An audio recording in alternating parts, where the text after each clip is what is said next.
दारुल अरब हे जे जग आहे त्याचं रूपांतर दारुल इस्लाममध्ये करायचं आहे.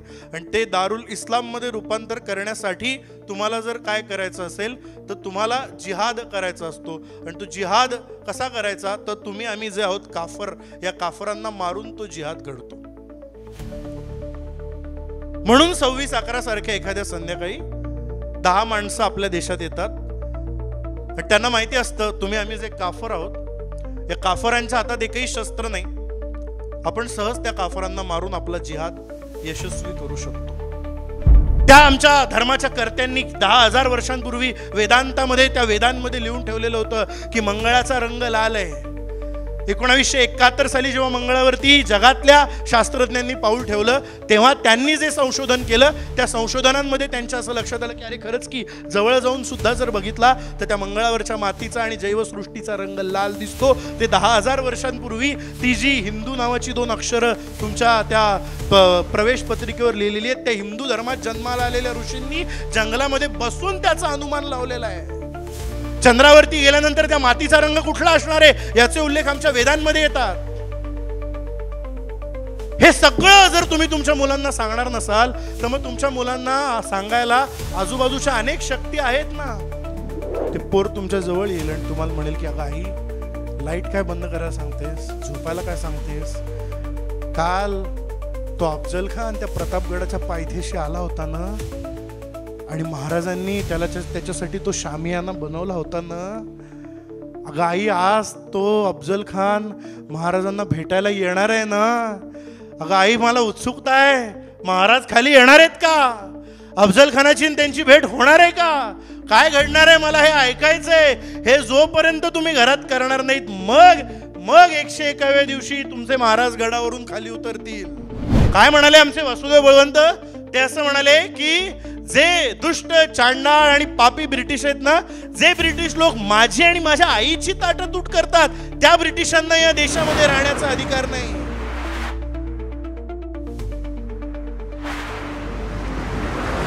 मनपूर्वक नमस्कार. देव, देश आणि धर्म हे 3 शब्द जरी वेगळे दिलेले असले तरी सुद्धा त्या शब्दांच्या मागे जी भावना आहे ती भावना एकच आहे. कारण हे 3ही शब्द एकाच भावनेशी निगडीत झालेले आहेत.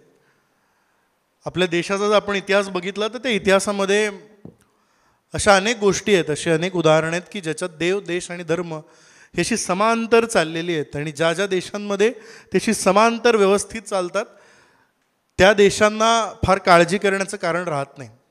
त्यापैकी आपला एक देश आहे असं मी नेहमी म्हणतो. कारण जेव्हा जेव्हा देशावरती संकट आलं तेव्हा तेव्हा ते देशावरचं संकट नाहीसं करण्यासाठी धर्माच्या माध्यमातनं आणि देवाच्या माध्यमातनं लोक एकत्र आले आणि त्यांनी देशावरचं संकट दूर केलं.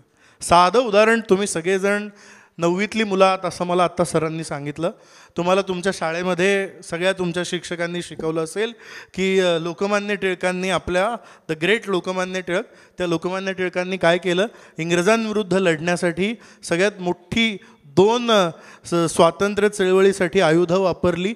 त्यातलं एक आयुध होतं शिवजयंती उत्सव आणि दुसरं आयुध होतं गणेश उत्सव, बरोबर. त्यामुळे देशावर जेव्हा जेव्हा संकट आलं तेव्हा देशावरच्या संकटाच्या निवारणार्थ तुमच्यासारखी मुलं एकत्र करण्यासाठी लोकमान्य टिळकांना शिवजयंती आणि गणेश उत्सव, शिवजयंती कशाच्या माध्यमातनं तर पुन्हा एकदा राष्ट्राच्या स्वातंत्र्यासाठी लढायला शिवाजी महाराजांसारखी मुलं तयार करण्याच्या माध्यमातनं, आणि गणेशोत्सव म्हणजे धर्म आलाच की त्याच्यामध्ये. त्याच्यामुळे देव, देश आणि धर्म, मला असं वाटतं ही 3ही नावं, हे 3ही शब्द असे समांतर रेषेनं जाणार आहेत. त्याचा क्रम फक्त चुकायला नको हे लक्षात घ्या. त्याचा क्रम जिथे चुकला त्या देशांचं मग भलतंच काहीतरी होतं.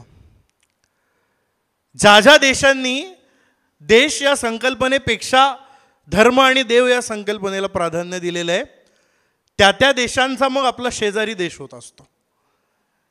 कळतंय तुम्हाला? देव, देश आणि धर्म ही जी क्रोनॉलॉजी आहे, ही क्रोनॉलॉजी जे जे देश विसरतात त्या त्या देशांचा पाकिस्तान होत असतो दुर्दैवानं. आणि तो होऊ नये म्हणून आपण काय केलं पाहिजे, म्हणून आपल्या पूर्वजांनी काय केलं आहे हे समजून घेणं फार आवश्यक आहे. आत्ता आम्ही हनुमान जयंतीनिमित्त वरती साबुदाण्याची खिचडी खात होतो आणि साबुदाण्याची खिचडी खाता खाता मी सगळ्यांना विचारलं, म्हणालो की आत्ता गुढीपाडव्याच्या निमित्ताने नववर्ष आपलं मराठी हिंदू नववर्ष सुरू झालं आणि हिंदू नववर्ष सुरू झाल्याने त्याच दिवशी तुमच्या मालाडमध्ये एक प्रसिद्ध घटना घडली. किती जणांना माहिती आहे ती घटना काय घडली? बोला बोला, हो तरी म्हणा किमान. काय घडलं माहिती नाही मालाडमध्ये कुणालाच? हां सांगा, बोला. मला जरा बोलायचं आहे, तुम्ही बोलते व्हाल तर मग मला जरा मजा येईल, नाहीतर काय उपयोग नाही. सांगा. भगवे झेंडे हाती घेतलेल्या तरुणांवरती हल्ला झाला. आणि काय दोष होता त्या मुलांचा सांगा सर? काहीच नव्हता बहुत दोष. बरोबर. तुम्ही मुलांना, तुम्हाला माहिती आहे का ही घटना मालाडमध्ये? तुम्ही जिथे ज्या उत्कर्ष मंडळात शिकता त्याच्या काही जवळ अशी एक घटना घडली. तुम्हाला माहिती आहे का रे? मला सांगा बरं. नाही माहिती. बरं बरं, मला सांगा 26/11 या दिवशी आपल्या देशामध्ये काय घडलं होतं? कोणाला माहिती आहे? 26 का? हां, बेस्ट, व्हेरी गुड. काय झालं? ताज हॉटेलवरती हल्ला झाला होता. कुणी केला होता? हां, अजमल कसाब. बरं, ते त्या हल्ल्याचं सध्या प्रकरण महाराष्ट्रात गाजतंय का? मी ह्या मुलांची शाळा घेत नाही, तुमच्यापर्यंत हा विषय जाणार आहे हळूहळू. काय ते, कारण त्यांना एवढं माहिती आहे की 26/11ला अजमल कसाब आला आणि मुंबईत हल्ला झाला. सध्या रिलिव्हन्सनी त्याचं एक काहीतरी प्रकरण महाराष्ट्रात घडतंय. तुम्ही सुजाण आहात ना, म्हणून मी तुम्हाला काही त्या हल्ल्याचा रेफरन्स आत्ता लागेल सध्याच्या बातम्यांमधनं? हां, कोण? नाव काय त्याचं सांगा. हां हां. तर मुलांनो काय झालं, त्या 26/11 हल्ल्याचा जो मास्टर माइंड होता तो म्हणे सध्या पकडला गेलेला आहे. बरोबर. आता तमाम मुंबईकरांना देव, देश आणि धर्म या विषयावर आज मी व्याख्यान देतोय. तर मला एक उदाहरण छान द्यायचं आहे. आपण एक छान सुरुवात करू आपल्या कार्यक्रमाची. तुम्ही सगळेजण कल्पना करा की त्या रात्री 26/11च्या दुर्दैवानी जिथे आपल्या मुंबईच्या CST स्टेशनवरती अजमल कसाब नावाचा एक मुलांना तुम्ही पण ऐका हां, तुम्हा सगळ्या, तुमचा कदाचित तेव्हा जन्म झाला असेलच, जन्म झाला मला वाटतं. तर आता ऐका सगळेजण, छान एक 2 मिनटं कल्पना करू आपण आणि मग तुम्हाला कळेल की मला तुम्हाला काय सांगायचं आहे आणि ते सांगण्याने काय परिणाम होणार आहे. आपण सगळेजण कल्पना करा, सगळी सुजाण मंडळी, मुलांना तुम्ही सुद्धा, की त्या 26/11च्या संध्याकाळी तुम्ही सगळेजण CST स्टेशनवरती आहात आणि आपण सगळे हिंदू CST स्टेशनवरती त्या लोकलच्या डब्यामध्ये चढायला बसलेलो आहोत. आणि आपण सगळे बसलेलो असताना अचानक एक, किती अजमल कसाबचं वय मला वाटतं 30च्या आत असेल त्या दिवशी, हो की नाही, जेव्हा अजमल कसाबने इथे येऊन हल्ला केला. म्हणजे तुमच्या वयाच्या दुप्पट वय, तुम्ही 9वी म्हणजे 15 वर्षांची मुलं असाल. बरोबर. तुमच्यापेक्षा दुप्पट वयाचा एक मुलगा मुंबईच्या CST स्टेशनवरती येतो आणि तो CST स्टेशनवरती आल्यानंतर त्याच्यासोबत आलेली किती मंडळी असतात हो मला सांगा की सर, किती जण होती कसाब सोबत आलेली? साधारण मला सांगा. 10 ना? 15? 20? नाही, 50 जण. चला आपण पकडूया. किती होती? 10 जण. चला पकडूया. अजमल कसाब आणि 10 जण समजा 26/11च्या एका संध्याकाळी मुंबईच्या CST स्टेशनवरती येतात आणि CST स्टेशनवरती आल्यानंतर त्या CST स्टेशनवर त्या संध्याकाळी किती लोक असतील? आता मला उत्तर द्या जरा. हां, किती? हजारो असतील ना? आत्ता आपण किती होत या सभागृहात? 150-200 असू. बरोबर. 10. आता कल्पना करा सगळ्या जणांनी जरा गंभीरपणे, मी काय सांगतोय. 10 जण समुद्रामार्गे गेटवे ऑफ इंडियामधनं मुंबईत प्रवेश करतात. त्यांच्या हातात शस्त्र असतं. त्यांच्या हातातलं शस्त्र घेऊन ती 10 मुलं मनात काहीतरी एक विचार ठरवून त्या संध्याकाळी 26/11च्या CST स्टेशनवरती येतात आणि CST स्टेशनवरती किमान 5,000 प्रवासी त्यावेळेस असतात. त्या 10 जणांना हे माहिती असतं की मी समोर ज्या 5,000 माणसांवरती हल्ला करायला इथे आलेलो आहे, त्या 5,000 50 माणसं सुद्धा शस्त्र हातात घेण्याच्या लायकीची नाहीत. शस्त्र हातात घेण्याच्या तयारीची नाहीत. त्या 5,000 माणसांवरती आम्ही 10 जण भारी पडू याची एक मनोमन खात्री, याची एक मनोमन शाश्वती बाळगून 10 माणसं 26/11च्या संध्याकाळी CST स्टेशनवर येतात. आणि हे याची देही याची डोळा या मुंबईनं अनुभवलं की ते येतात आणि बेछूट गोळीबार करतात. ते ताज हॉटेलमध्ये जातात, नंतर मला टोबेरॉय का तिकडे सगळीकडे जातात, धुमाकूळ घालतात आणि कितीतरी निरपराध माणसांना मारतात, त्यांचा बळी घेतात आणि त्यांचा उद्देश सफल झाला असं म्हणतात. ही गोष्ट घडून फार इतिहासातली घडली आहे आणि फार 50-100 वर्षांपूर्वीची घडली, अशातला भाग आहे का मला सांगा? 25 वर्ष सुद्धा झाले नाही, 20 वर्ष सुद्धा झाले नाही ही गोष्ट घडून. 10 पाकिस्तानी अतिरेक्यांना याची खात्री असते की CST स्टेशनवरती असलेले 5,000 निशस्त्र माणसं आपल्या गोळीला उत्तर देण्या इतपत सुद्धा तयारीचे नाहीत. आणि आता तुम्ही सगळ्यांनी विचार करा, ती जी कसाबच्या तुम्ही सगळेजण मुलं सकाळी रोज उठून आंघोळ करून देवपूजा करून शाळेत येता. शाळेत आल्यानंतर पुन्हा घरी जाता, घरी गेल्यानंतर पुन्हा घरचा अभ्यास करता, काय छंदाचा तबला बिबला क्लास लावला असेल, फुटबॉलचा क्लास लावला असेल तर तिथे जाता आणि त्या क्लास लावल्यानंतर पुन्हा मग रात्री जेवून पुन्हा सकाळी शाळेमध्ये येता. ही आजच्या भारतात वाढणाऱ्या 90% मुलांची दैनंदिन रूपरेषा आहे. इथे पालक आणि शिक्षकांची सुद्धा पिढी आहे म्हणून मला हे सांगावंसं वाटतं. याच्या बरोबर विरुद्ध एक बाजू आपल्या देशाच्या सीमेवरती वाढतीये. याच्या बरोबर विरुद्ध एक तरुण मुलांची पिढी आपल्या देशाच्या सीमेवरती पैसे देऊन वाढवली जाते. पिढी म्हणजे त्या पिढीला जन्माला आल्यानंतर आपण आपलं मूल कसं 3 वर्षाचं झाल्यानंतर खेळवाडीमध्ये घालतो, मग नंतर बालवाडी, मग 1ली, मग 10वी 12वी असा सगळा त्याचा क्रम सुरू होतो. ती मुलं जन्माला आल्यानंतरच त्यांना 5व्या 6व्या वर्षा लागल्यानंतर त्या मुलांना मदरसा नावाच्या एका संघटनेमध्ये भरती केलं जातं. एक त्यांची शाळा असते आणि त्या शाळेमध्ये भरती केल्यानंतर त्यांना एक गोष्ट शिकवली जाते आणि ती गोष्ट अशी असते की दारुल अरब हे जे जग आहे त्याचं रूपांतर दारुल इस्लाममध्ये करायचं आहे. आणि ते दारुल इस्लाममध्ये रूपांतर करण्यासाठी तुम्हाला जर काय करायचं असेल तर तुम्हाला जिहाद करायचा असतो. आणि तो जिहाद कसा करायचा तर आम्ही जे आहोत काफर, या काफरांना मारून तो जिहाद घडतो. म्हणून 26/11 सारख्या एखाद्या संध्याकाळी 10 माणसं आपल्या देशात येतात आणि त्यांना माहिती असतं आम्ही जे काफर आहोत, या काफरांच्या हातात एकही शस्त्र नाही, आपण सहज त्या काफरांना मारून आपला जिहाद यशस्वी करू शकतो. अशी मुलं भारत पाकिस्तान सीमेवरती पैसे देऊन गेल्या कित्येक वर्षात वाढवली जातात. मग त्यातनं ती मुलं अशी गुपचूप आपल्या देशात पाठवली जातात आणि ती मुलं गुपचूप आपल्या देशात पाठवल्यानंतर आपल्या देशात 26/11 सारखा एखादा हल्ला होतो. आपल्या देशात असे अनेक हल्ले, आपल्या देशात अनेक अशी अंतर्गत शांतता बिघडवण्याचे प्रयत्न सुरू होतात. म्हणून मी तुम्हाला पहिलं वाक्य माझ्या भाषणाचं बोललो की देश या गोष्टीपेक्षा धर्म ही गोष्ट जेव्हा मोठी होते तेव्हा अशा घटना घडायला लागतात. त्याच्यामुळे हे सांभाळणं फार आवश्यक आहे. आजही या देशामध्ये भारत माता की असं म्हटल्यावर तुमच्या तोंडून काय येणार आहे? भारत माता की, भारत माता की, भारत माता की, वंदे वंदे. आहात तुम्ही देशभक्त. अशी अनेक मुठभर माणसं या देशात पुन्हा एकदा असतात ज्यांना भारत माता की म्हटल्यानंतर जय म्हणायला पटकन त्यांच्या तोंडातनं शब्द येत नाही. असं का व्हावं? असं का व्हावं असा कधी प्रश्न पडतो का?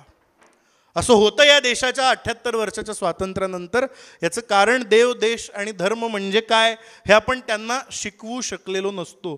देव, देश आणि धर्म यांना कधी प्रेफरन्सेस द्यायचे, कधी त्या गोष्टी बाहेर काढायच्या आणि कधी आत ठेवून द्यायच्या, याच्याकडे आपला विचारच केलेला नसतो आपण कुणीच. आपला धर्म म्हणजे काय? आपण आत्ता इथे आलो आणि आम्हाला सरस्वतीचं आणि गणपतीचं पूजन करायला सांगितलं. माझं भाषण झाल्यानंतर इथे या मूर्तीला नमस्कार करा आणि त्या सरस्वतीच्या एका हातामध्ये तुम्हाला ती वीणा दिसेल, 4 हात आहेत तिचे, तिच्या एका हातामध्ये कुठलं तरी शस्त्र तुम्हाला, तो गणपती बघा. त्या गणपतीच्या 4 हातांपैकी एका हातामध्ये तुम्हाला पुन्हा एकदा शस्त्र दिसेल. तुमचा धर्म काय आहे हे तुम्हाला कधी शिकवलंच गेलं नाही. देशाबद्दल सांगणारा इतिहास म्हणजे मुलांना 9वी पुन्हा एकदा मुलांकडून तुमच्याकडे मला सांगा, शिवाजी महाराजांचा इतिहास किती पानात आहे बाळांनो? हां ऐका हा सगळेजण, हां सांगा किती पानांमध्ये आहे? 9वी पर्यंत पास होऊनच आलात ना? मग आहे वर एक पुस्तक आहे शिवाजी महाराज. किती पान आहेत शिवाजी महाराजांबद्दल? खूप आहे. हां हां शिवाजी महाराजांवर. ओके बरं. आणि आता मला सांगा, औरंगजेब, बाबर, प्लासीची लढाई हे सगळं आठवतं? हां हो अरे बोला यार. हां औरंगजेब शिकवलाय, बाबर शिकवलाय, प्लासीची लढाई हे सगळं तुम्हाला शिकवलं गेलेलं आहे. मुळात दुर्दैवानं आपल्याला जे शिकवलं जायला पाहिजे शाळेत किंवा पाठ्यक्रमाच्या अभ्यासक्रमामध्ये ते शिकवलं गेलं नाही आणि भलतंच काहीतरी शिकवलं गेलं. त्याच्यामुळे खरा इतिहास जो देशाचा इतिहास आहे, देशाच्या स्वातंत्र्यासाठी लढाई केलेला इतिहास आहे, तो इतिहास कधी आमच्या मुलांना शिकवलाच गेला नाही. त्यामुळे देव, देश आणि धर्म या 3 गोष्टींकडे सातत्याने दुर्लक्ष होत आलेलं आहे. माझं सगळ्या पालकांना मी हे प्रश्न का उपस्थित करतोय, कारण इथून पुढे अर्धा पाऊण तासात मी त्याची सगळ्याची उत्तरं तुम्हाला देणार आहे. तमाम ही जी मुलं तुम्ही जेव्हा शाळेत घातली, उत्कर्ष मंडळाच्या फॉर्ममध्ये तुम्ही भरायला आलात किंवा अनेक शिक्षकांची पिढी इथे, सर मॅडम तुम्ही मला सांगा, शाळेमध्ये जेव्हा मुलाचं नाव घातलं जातं तेव्हा त्या शीटवरती ती जी सगळी प्रवेश प्रक्रिया असते त्याच्यात आपण कुठल्या धर्माचे आहोत असा धर्म म्हणून काही 2 शब्द तुम्ही लिहिले असतील ना. बहुतांश जणांनी काय लिहिलं आहे? तो धर्म हिंदू लिहिला आहे, कुणी जैन लिहिला असेल, कुणी बौद्ध लिहिला असेल. पण बहुतांश मला असं वाटतं इथल्या सभागृहातल्या 90% लोकांनी त्या आपल्या मुलाला शाळेत घालताना किंवा आपणही जेव्हा आपल्या लहानपणी शाळेत गेलो असतो तेव्हा आपल्या आईवडिलांनी त्या आपल्या दाखल्यावरती हिंदू नावाचे 2 शब्द लिहिलेले असतात, 2 अक्षरं लिहिलेली असतात, 1 शब्द आणि 2 अक्षरं. मान्य आहे का सगळ्यांना? हां आहे ना मान्य? मग बाळांनो तुमच्यापैकी कोणीतरी उभं राहून मला सांगा की त्याचे 2 शब्द, त्याचे 2 अक्षर आहेत हिंदू, ती अक्षर म्हणजे काय हे तुमच्या आईवडिलांनी तुम्हाला कधी घरी जवळ बसून सांगितलंय का रे?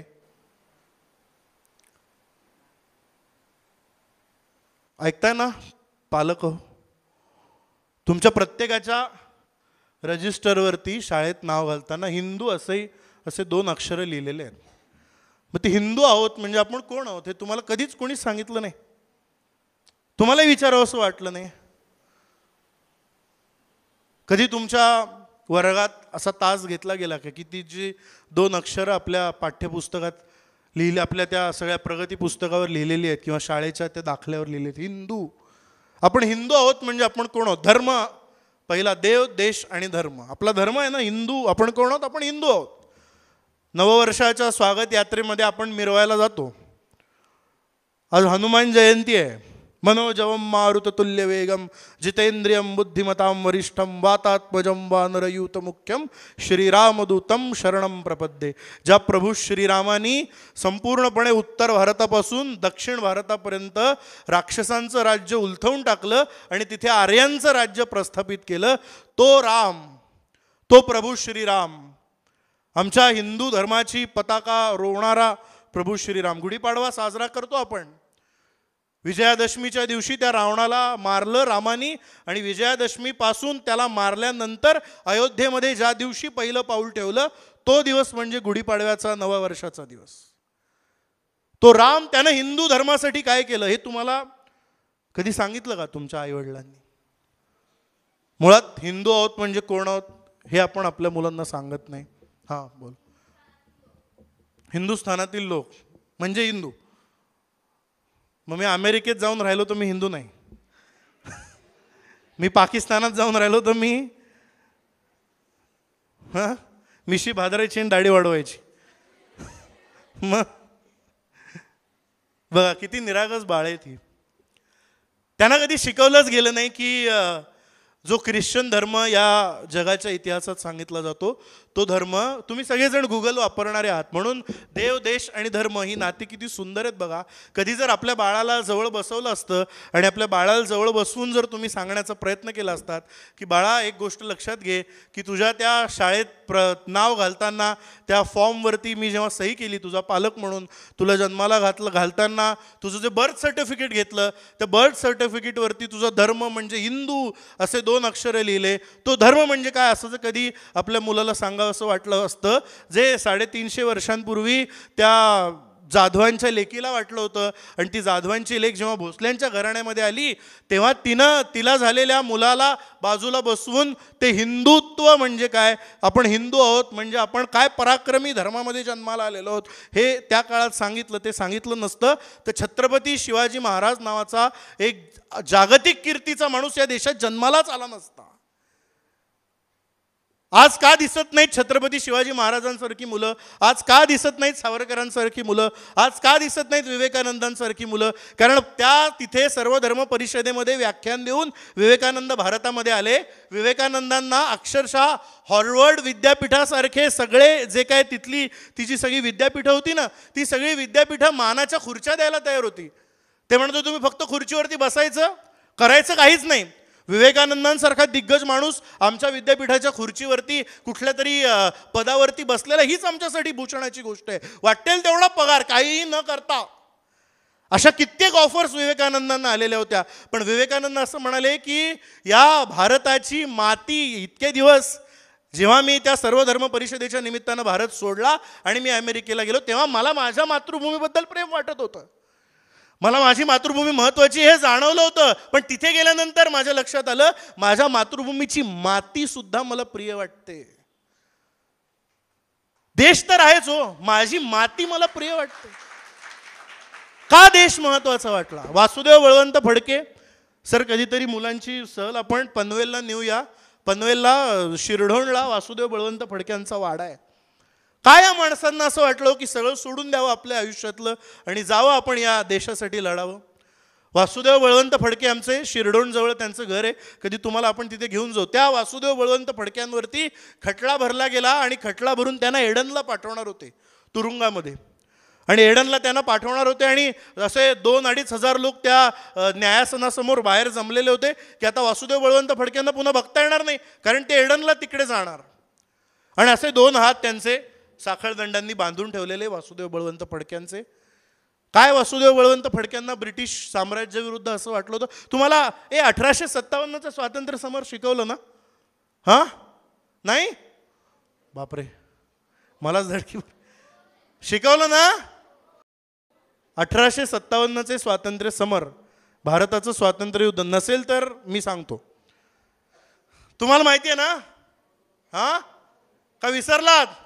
सर इतिहासाचा वर्गच घ्यायला लागेल मला.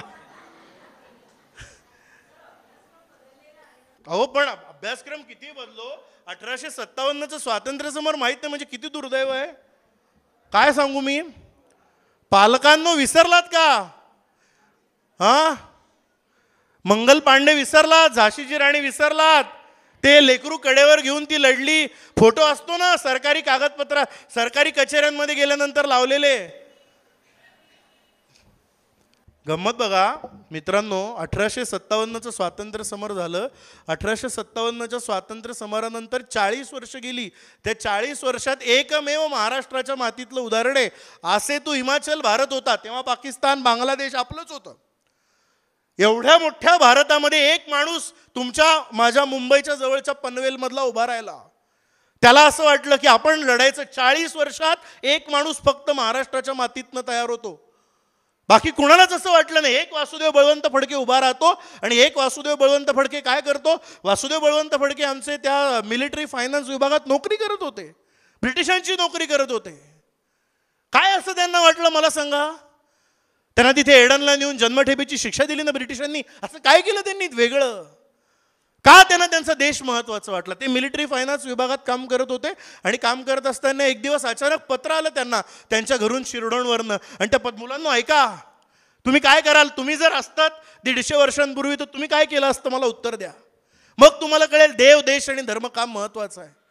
ते मिलिटरी फायनान्स विभागामध्ये नोकरी करत होते आणि नोकरी करत असताना एक दिवस त्यांना पत्र आलं त्यांच्या घरून शिरडोणहून आणि त्या पत्रामध्ये असं लिहिलेलं होतं की वासुदेवा, तुझी आई प्रचंड आजारी आहे, त्या आईची तब्येत बिघडलेली आहे आणि आई सारखी आठवण काढते, माझा वासुदेव कधी येणार, मला माझ्या वासुदेवाला भेटायचं आहे. आणि जसा असशील तसा तातडीनं हातातली सगळी कामं बाजूला टाक आणि लगोलग निघून ये, असं पत्र आईचं आलं. आणि वासुदेव बळवंत फडके अक्षरशः रडायला लागले की घरच्यांचं पत्र, आईची तब्येत बरी नाही, आता मी काय करायचं. वासुदेव बळवंत लगेच उठले, त्यांच्या आजूबाजूच्या लोकांनी त्यांना सावरलं, ते पत्र बाजूला ठेवलं आणि ते म्हणाले, शिरडोणला जायचं आहे ना, आईच्या भेटायला जायचं आहे ना, आईला तब्येत बरी नाही ना तिची, पटकन एक अर्ज लिहा, रजेचा अर्ज लिहा आणि तो आपल्या अधिकाऱ्यांकडे द्या. असं म्हणून वासुदेव बळवंत फडकेंनी रजेचा अर्ज लिहिला आणि तो रजेचा अर्ज घेऊन वासुदेव बळवंत फडके त्यांच्या उच्चाधिकाऱ्यांच्या कचेरीमध्ये गेले आणि त्यांनी तो अर्ज असा वाचला. तो अर्ज त्यांनी वाचला आणि अर्ज वाचल्यानंतर काय झालं, ते असं बघायला लागले त्या अर्जाकडे आणि वासुदेव बळवंत फडकेंनी कारण लिहिलेलं होतं, का सुट्टी पाहिजे, माझ्या आईची तब्येत बरी नाही, आत्ताच मला पत्र आलंय गावाहून की आई माझी आठवण काढते सारखी, मी एकुलता एक पोर तिचा, आणि आई आठवण काढते म्हणल्यानंतर पोरांनी भेटीला जायचं नाही तर मग कसं करायचं, मला तातडीने रजा द्या आणि मला निघू द्या. हो, त्या ब्रिटिश अधिकाऱ्यांनी मित्रांनो असं ते पत्र बघितलं, ते असं त्यांच्या टेबलावरती असं ठेवून दिलं पुन्हा. आणि वासुदेव बळवंतांना ते म्हणाले की आई अजून आजारीच आहे ना, फक्त. रडायला लागले हो वासुदेव बळवंत, त्यांना कळे ना. त्यांच्या मित्रांनी त्यांना सावरलं, म्हणले आज कदाचित त्यांना वाटलं नसेल सोडावं, उद्या कदाचित, उद्या पुन्हा सकाळी या, पुन्हा उद्या अर्ज करा आणि काही होतंय का बघा. दुसऱ्या दिवशी पुन्हा वासुदेव बळवंत लगोलग सकाळी तयार झाले आणि आपल्या कचेरीत आता आधी सकाळी अर्ज देऊ आणि मग तरी निघू असा विचार त्यांनी केला. पुन्हा ते आले आणि वाटेत त्यांना पुन्हा दुसरी तार आली की अरे वासुदेवा, काल तुला पत्र मिळालं असेल, असं वाटलं असेल तू रात्रीच निघून सकाळी पोहोचशील, आई आठवण काढतीये, आई आठवण काढतीये, आईची तब्येत आता जास्त झाली आहे रे, आणि अजून तू आला नाहीस, कुठेस वासुदेवा. असं पत्र मिळालं आणि आता ऑफिसमध्ये जायचं की नाही, पुन्हा तो अर्ज करायचा की नाही, याही विचारात वासुदेव बळवंत पडले नाहीत. ते ताडकन तिथनं निघाले, शिरडोणला आले आणि शिरडोणला आल्यानंतर असं आपण कधी गेलात तर नक्की तिथे जा. वासुदेव बळवंतांचा वाडा आहे, आपण आत गावामध्ये शिरतो. आत गावामध्ये शिरल्यानंतर उजव्या बाजूला त्यांचा वाडा आहे. ते धारदार आपले चालतायत आणि आपल्या गावी येत आहेत. गावी आले, वाड्यात आपले एक पाऊल टाकलं आणि पाऊल टाकून त्या वाड्यामध्ये आत गेले वासुदेव बळवंत फडके की कुठे आहे माझी आई, काय झालंय माझ्या आईला, तब्येत बरी नाही माझ्या आईची, आईच्या भेटीसाठी लगोलग निघून आलोय. आणि त्यांनी पाऊल टाकलं वासुदेव बळवंतांनी त्या वाड्यामध्ये आणि पाऊल टाकता क्षणी ती नीरव शांतता, ती भयान आणि ती खिन्न शांतता त्यांना ऐकायला आली. आणि वासुदेव बळवंत त्या उंबरठ्यापाशीच मटकन खाली बसले. त्यांना त्या पलंगापाशी दिवा लावलेला दिसला. मित्रांनो, वासुदेव बळवंत फडके जाईपर्यंत जी आई त्या लेकराची शेवटपर्यंत वाट बघत होती ना, ती आई हे जग सोडून गेलेली होती. त्या क्षणी आमच्या वासुदेव बळवंतांनी शपथ घेतली. मित्रांनो, त्या क्षणी काय म्हणाले आमचे वासुदेव बळवंत, ते असं म्हणाले की जे दुष्ट, चांडाळ आणि पापी ब्रिटिश आहेत ना, जे ब्रिटिश लोक माझी आणि माझ्या आईची ताटातूट करतात, त्या ब्रिटिशांना या देशामध्ये राहण्याचा अधिकार नाही. त्या ब्रिटिशांना या देशातून जोपर्यंत मी हाकलून देत नाही तोपर्यंत माझं स्वातंत्र्याचं स्वप्न पूर्ण होणार नाही, अशी शपथ त्यांनी घेतली. आणि ती शपथ घेतल्यानंतर सगळा उठाव सुरू झाला. तो 1857 नंतर 40 वर्षातला एकमेव उठाव या देशातला. काय केलं देशासाठी, का हा देश प्रिय वाटला मला सांगा. त्यांची आई गेली होती आणि आपली आई गेल्यानंतर या मातृभूमीला त्यांनी आई मानलं.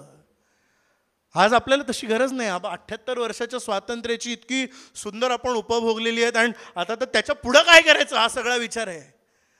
आज आपल्याला आपली मिलिटरी फायनान्स विभागातली पैसे मिळत नसतील, वासुदेव बळवंतांना पगार मिळत नसेल का मला सांगा. चांगला पगार मिळत होता त्यांना, त्या पगाराची नोकरी दिली सोडून आणि जंगलामध्ये जाऊन बसले, रामोशी लोकांना एकत्र केलं आणि त्यांना एकत्र करून संघटना उभारली. आणि आपल्याला आश्चर्य वाटेल काय घडलं. एकमेव माणूस एल्फिस्टन नावाचा अधिकारी होता पुण्यामध्ये आणि तो एल्फिस्टन नावाचा अधिकारी, अहो वासुदेव बळवंत पकडले जाईनात. एल्फिस्टननी पत्रकं लावली पुण्यामध्ये की वासुदेव बळवंतांना आणि त्यांच्या रामोशी सहकाऱ्यांना जे पकडून देतील त्यांना 3000 इनाम ब्रिटिश सरकार देईल. गंमत बघा 3000. त्या काळातले 3000, जेव्हा सोन्याचा भाव 3.5-4 रुपये आज आज मला वाटतं सर सगळ्यात उच्चांक गाठला 96,000. कुठे ते 5 रुपये? बायकांच्या चेहऱ्यावर काय आनंद आहे. त्या काळातलं सांगतोय, आताच नाही. त्या काळात 3,000 वासुदेव बळवंतांना पकडून देईल म्हणून. काय कमाल. दुसऱ्या दिवशी त्या पत्रकाच्या बाजूला आणि एक पत्रक लागलं. त्या पत्रकावर असं लिहिलेलं होतं. काय लिहिलं होतं त्या पत्रकावर? त्या पत्रकावर असं लिहिलेलं होतं, आधीचं पत्रक ज्यांनी वाचलंय त्यांच्यासाठी विशेष सूचना.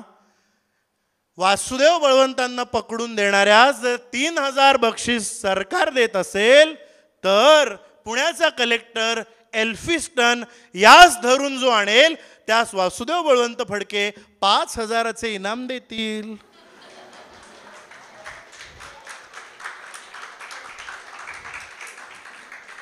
आणि मित्रांनो, तुम्हाला सांगतो, हे वासुदेव बळवंत फडके, काय प्रेम असतं ना आपल्या देशाप्रती. हे वासुदेव बळवंत फडके पकडलं त्यांना आणि त्यांना सांगितलं की आता तुम्हाला घेऊन जाणार आहेत एडनला. पुन्हा तुम्हाला परत येता येणार नाही या देशामध्ये. जन्मठेप तुम्हाला आता, आजन्म तुम्ही तिथे असेपर्यंत. आणि त्यांना सांगितलं आणि सांगितल्यानंतर त्यांचा खटला भरल्यानंतर त्यांचं वकीलपत्र घ्यायला कोणी पुण्यातनं वकील पुढे येईना. अशा वेळेस काय करायचं? अशा वेळेस आमचे गणेश वासुदेवराव जोशी आले, सार्वजनिक काका, आणि त्यांनी वकीलपत्र घेतलं. आणि वकीलपत्र घेतल्यानंतर आमचे वासुदेव बळवंत फडके असे 2 हात त्यांचे बांधलेले साखळदंडांनी, आणि ते आता जाणार एडनला, म्हणजे या देशाच्या बाहेर. का त्यांचं एवढ्या देशावरती प्रेम बघा.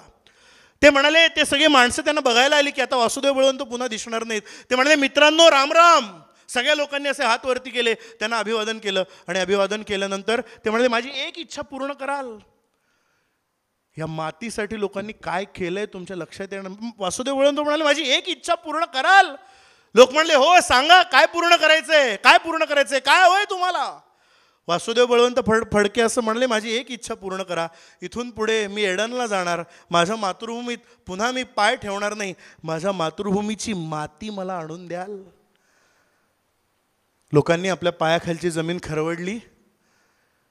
एका पुरचुंडीमध्ये कापडाच्या ती माती अशी बांधली. आणि एक माणूस पुढे झाला आणि त्यांनी ती पुरचुंडी, वासुदेव बळवंतांचे 2 हात असे साखळदंडांनी बांधलेले आहेत, त्या 2 हातात त्यांनी ओंजळ अशी पुढे केली, मनगट बांधली आहेत. त्या ओंजळीत ती माती, मातृभूमीची माती अशी टाकली. वासुदेव बळवंतांनी ती माती आपल्या हृदयाशी लावली आणि हृदयाशी लावून वासुदेव बळवंत एडनला गेले. 40 वर्षात देशावर प्रेम करणारा असा एखादाच माणूस या देशात जन्माला येतो मित्रांनो. 40 वर्षात असा एखादाच माणूस. का असं वाटतं? 600 वर्ष या देशावरती सातत्याने एक मुसलमान पातशाह येतोय. सातत्याने या देशातली मंदिरं तोडून टाकतोय. सातत्यानं त्या मंदिराचा विध्वंस उडवतोय. आत्ता कुंभमेळा झाला ना तुम्हा सगळ्यांना.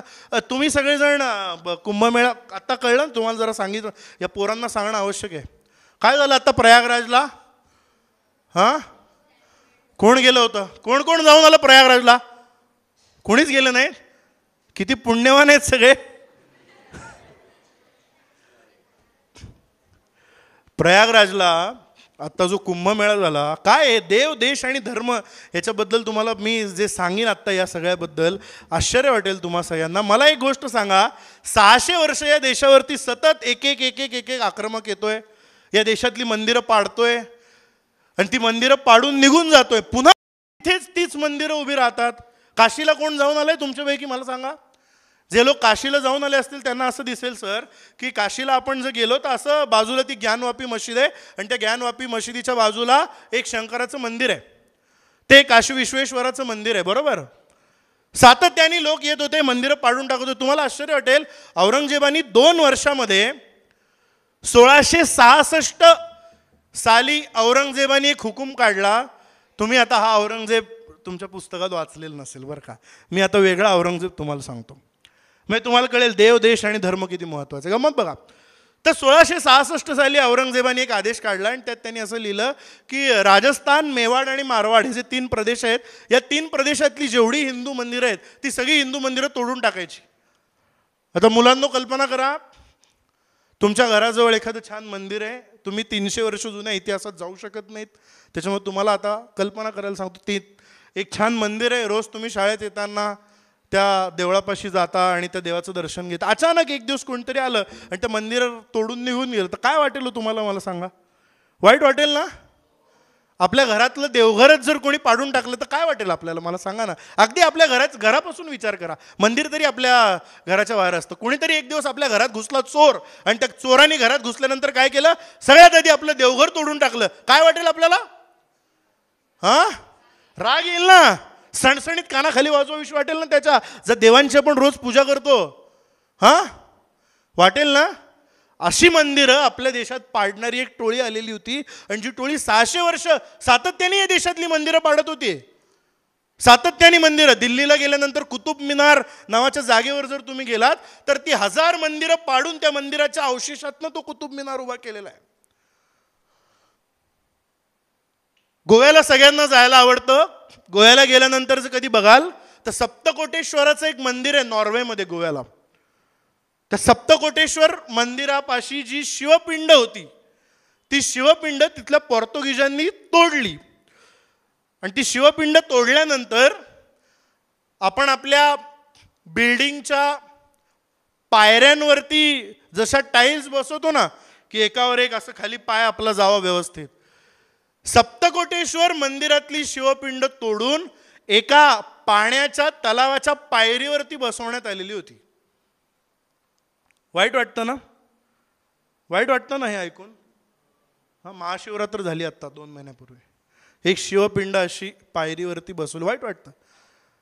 1000 मंदिरं औरंगजेब तोडायला सांगतो, आणि मारवाड आणि मेवाडमध्ये ती मंदिरं तोडली जातात. आणि ती मंदिरं तोडून काय होतं तर त्या सगळ्या मंदिरांचे अवशेष असे आणले जातात. आणि ते अवशेष आणल्यानंतर ते अवशेष आणून ते सगळे, त्यातल्या मूर्ती असोत, त्यातले सगळे खांब असोत, ते सगळं असं तोडलं जातं, डिस्ट्रॉय केलं जातं, आणि त्यापासनं कुतुब मिनार किंवा मशिदी बांधल्या जातात. हे सगळं या देशामध्ये सातत्याने घडत असतं. आपलं त्याच्याकडे लक्षच नसतं. आपल्याला कधी विचार करावा असं वाटतच नाही. मग सातत्यानं 1000 मंदिरं तोडली गेल्यानंतर बरोबर गंमत काय होते, साधारणतः एक 12 वर्ष मध्ये जातात, 12-13 वर्ष. आणि 12-13 वर्षानंतर ते मुसलमानी आक्रमक बदलतात. आता काशी आणि प्रयागराज सारख्या उत्तर प्रदेशात मधल्या ठिकाणी गंमत अशी झाली, आता कुंभमेळा घडून गेलाय म्हणून देव, देश आणि धर्म या 3 गोष्टी कशा महत्त्वाच्या आहेत तुमच्या लक्षात येईल. सगळ्यात जास्त आक्रमणं दिल्ली आणि दिल्लीच्या अवतीभोवती उत्तर प्रदेश, मध्य प्रदेश या भागांवरती झालेली आहेत. तर त्या उत्तर प्रदेश आणि मध्य प्रदेशातली सर्वाधिक मंदिरं तोडली गेली. आणि तोडली गेल्यानंतर गंमत अशी झाली की सातत्यानं दर 10 वर्षांनी 12 वर्षांनी जर समजा 1000 मंदिरं तोडली असतील तर त्यापैकी 800 मंदिरं पुन्हा बांधली गेली. कोणी बांधली ती मंदिरं पुन्हा? आज सुद्धा आपण काशीला गेलो, प्रत्येक गल्लीत एक तुम्हाला शंकराचं मंदिर दिसतं. कोणी बांधली ती मंदिरं? 12 वर्षात पुन्हा ते येणार, पुन्हा मंदिरं तोडणार, पुन्हा मंदिरं बांधली. हे का घडलं मला सांगा ना जरा. कोणाला प्रश्न पडत नाही का हे का घडत असेल? तर हा जो कुंभमेळा नावाचा प्रकार या देशामध्ये होता, ज्याचे अनेक जण टर उडवतात. तिथे जायचं, आंघोळ करायची, अंग घासायचं, एवढाच नाही तो प्रकार. त्या कुंभमेळ्याच्या निमित्ताने तुम्ही बघितलं असेल हजारो हजारो साधू त्या संगमाच्या नदीच्या तिथे येतात. दिसतात की नाही? हजारो साधू तुम्हाला दिसले. कुठला बाबा फेमस झाला हे सांगू शकतील पोरं आता? तर असे हजारो साधू गेल्या कित्येक वर्षांपासून मित्रांनो त्या कुंभमेळ्याच्या निमित्ताने त्या संगमाच्या तिथे यायचे. आणि बरोबर आता गंमत बघा, 12 वर्षांनी एका ठिकाणी तो कुंभमेळा भरतो. आता तो कुंभमेळा भरलाय तिथे. 12 वर्षांपूर्वी आपण इथे आलो होतो. 12 वर्षांपूर्वी प्रयागराजला आपण आलेलो होतो. 12 वर्षांपूर्वी प्रयागराजला आल्यानंतर प्रयागराजच्या जवळ अर्थात काशी आहे, एकीकडे दुसरीकडे अयोध्या आहे. ते साधू कुंभमेळा संपल्यानंतर काशी विश्वेश्वराचं दर्शन घ्यायला जाणार.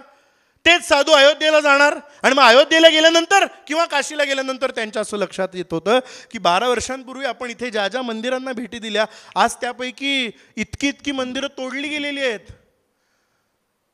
12 वर्षांनी तिथे जमणारे ते साधू जेव्हा त्या ठिकाणी पुन्हा जायचे तेव्हा त्यांच्या असं लक्षात यायचं की इथे आक्रमणं झाली आणि त्या आक्रमकांनी इथली मंदिरं तोडून टाकली. आणि ते तिथे जमणारे साधू, त्या सगळ्यांचे आद्य साधू म्हणजे आमचे शंकराचार्य.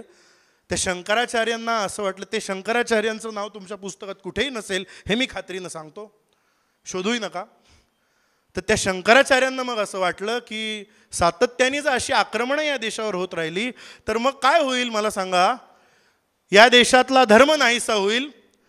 आणि या देशातला एकदा का धर्म नाहीसा झाला की हा देश आज जगाच्या पाठीवरती हिंदूंसाठीचा जो एकमेव देश आहे तो हिंदूंचा देश राहणारच नाही असं त्या शंकराचार्यांना वाटलं. आणि त्या शंकराचार्यांनी त्या संगमाकाठी बसलेल्या साधूंना एक उपदेश द्यायला सुरुवात केली. काय सांगितलं त्या शंकराचार्यांनी? ते असं म्हणाले, तुम्ही इथे बसून जी जपमाळ ओढत आहात ती हातातली जपमाळ शाबूत राहावी असं जो तुम्हाला वाटत असेल, कल्पना करा आपण तुम्ही सगळेजण शाळेमध्ये मुलांनो प्रार्थना करताय आणि या कुंदेंदु तुषार हा रदवला अशी छान प्रार्थना सुरू आहे, सरस्वतीचं स्तवन सुरू आहे. आणि सरस्वतीचं स्तवन सुरू असताना तुमच्यावरती तुमच्या उत्कर्ष मंडळावरती हल्ला झाला. असं काय होणार नाही, मी गंमत सांगतोय. उत्कर्ष मंडळ जर त्या काळात जन्माला आलं असतं आणि त्या काळातलं एखादं उत्कर्ष मंडळ असं काही कल्पना करा आणि तो हल्ला झाला आणि तुमच्यापैकी 7-8 पोरं पळवून नेली, तर काय वाटेल? वाईट वाटेल ना. आपल्या बाजूला बसणारा पोरगा ज्याच्या डब्यात रोज आपण आपली पोळी शेअर करतो तो पोरगा पळवून नेला, वाईट वाटेल की नाही आपल्याला? असं औरंगजेबाने कुंभमेळ्यावर आक्रमण केलं आणि 3,500 बायका पळवून नेल्या. हे माहिती नाही तुम्हाला? वा वा वा, औरंगजेब ग्रेट होता असं सांगितलं जातं ना हल्ली आपल्याकडे. तो कशाला बायका पळवायला जाईल? असं तो करणारच नाही. तर तो औरंगजेबाने 3,500 बायका पळवून नेल्या. आणि मग अशा वेळेस काय करायचं? अशा वेळेस तिथे त्या कुंभमेळ्याच्या माध्यमातून जे नागा साधू होते ते नागा साधू हे जे शंकराचार्य मी आत्ता तुम्हाला म्हणालो त्या शंकराचार्यांनी आधीच ओळखलेलं होतं.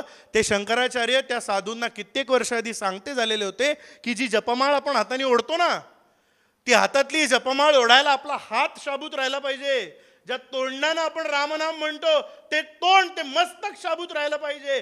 ते तोंड आणि तो हात जर शाबूत राहिला तर धर्म शाबूत राहील. आणि आज जर तुमच्या स्वतःच्या अस्तित्वावर प्रश्नचिन्ह निर्माण होत असेल, तुम्हाला जर स्वतः मुळापासून संपवायला लोक इथे आलेले असतील तर काय करा? एका हातात जपमाळ ती तशीच राहू द्या, पण दुसरा हात मोकळा ठेवू नका. त्या दुसऱ्या हातात शस्त्र हाती घ्या.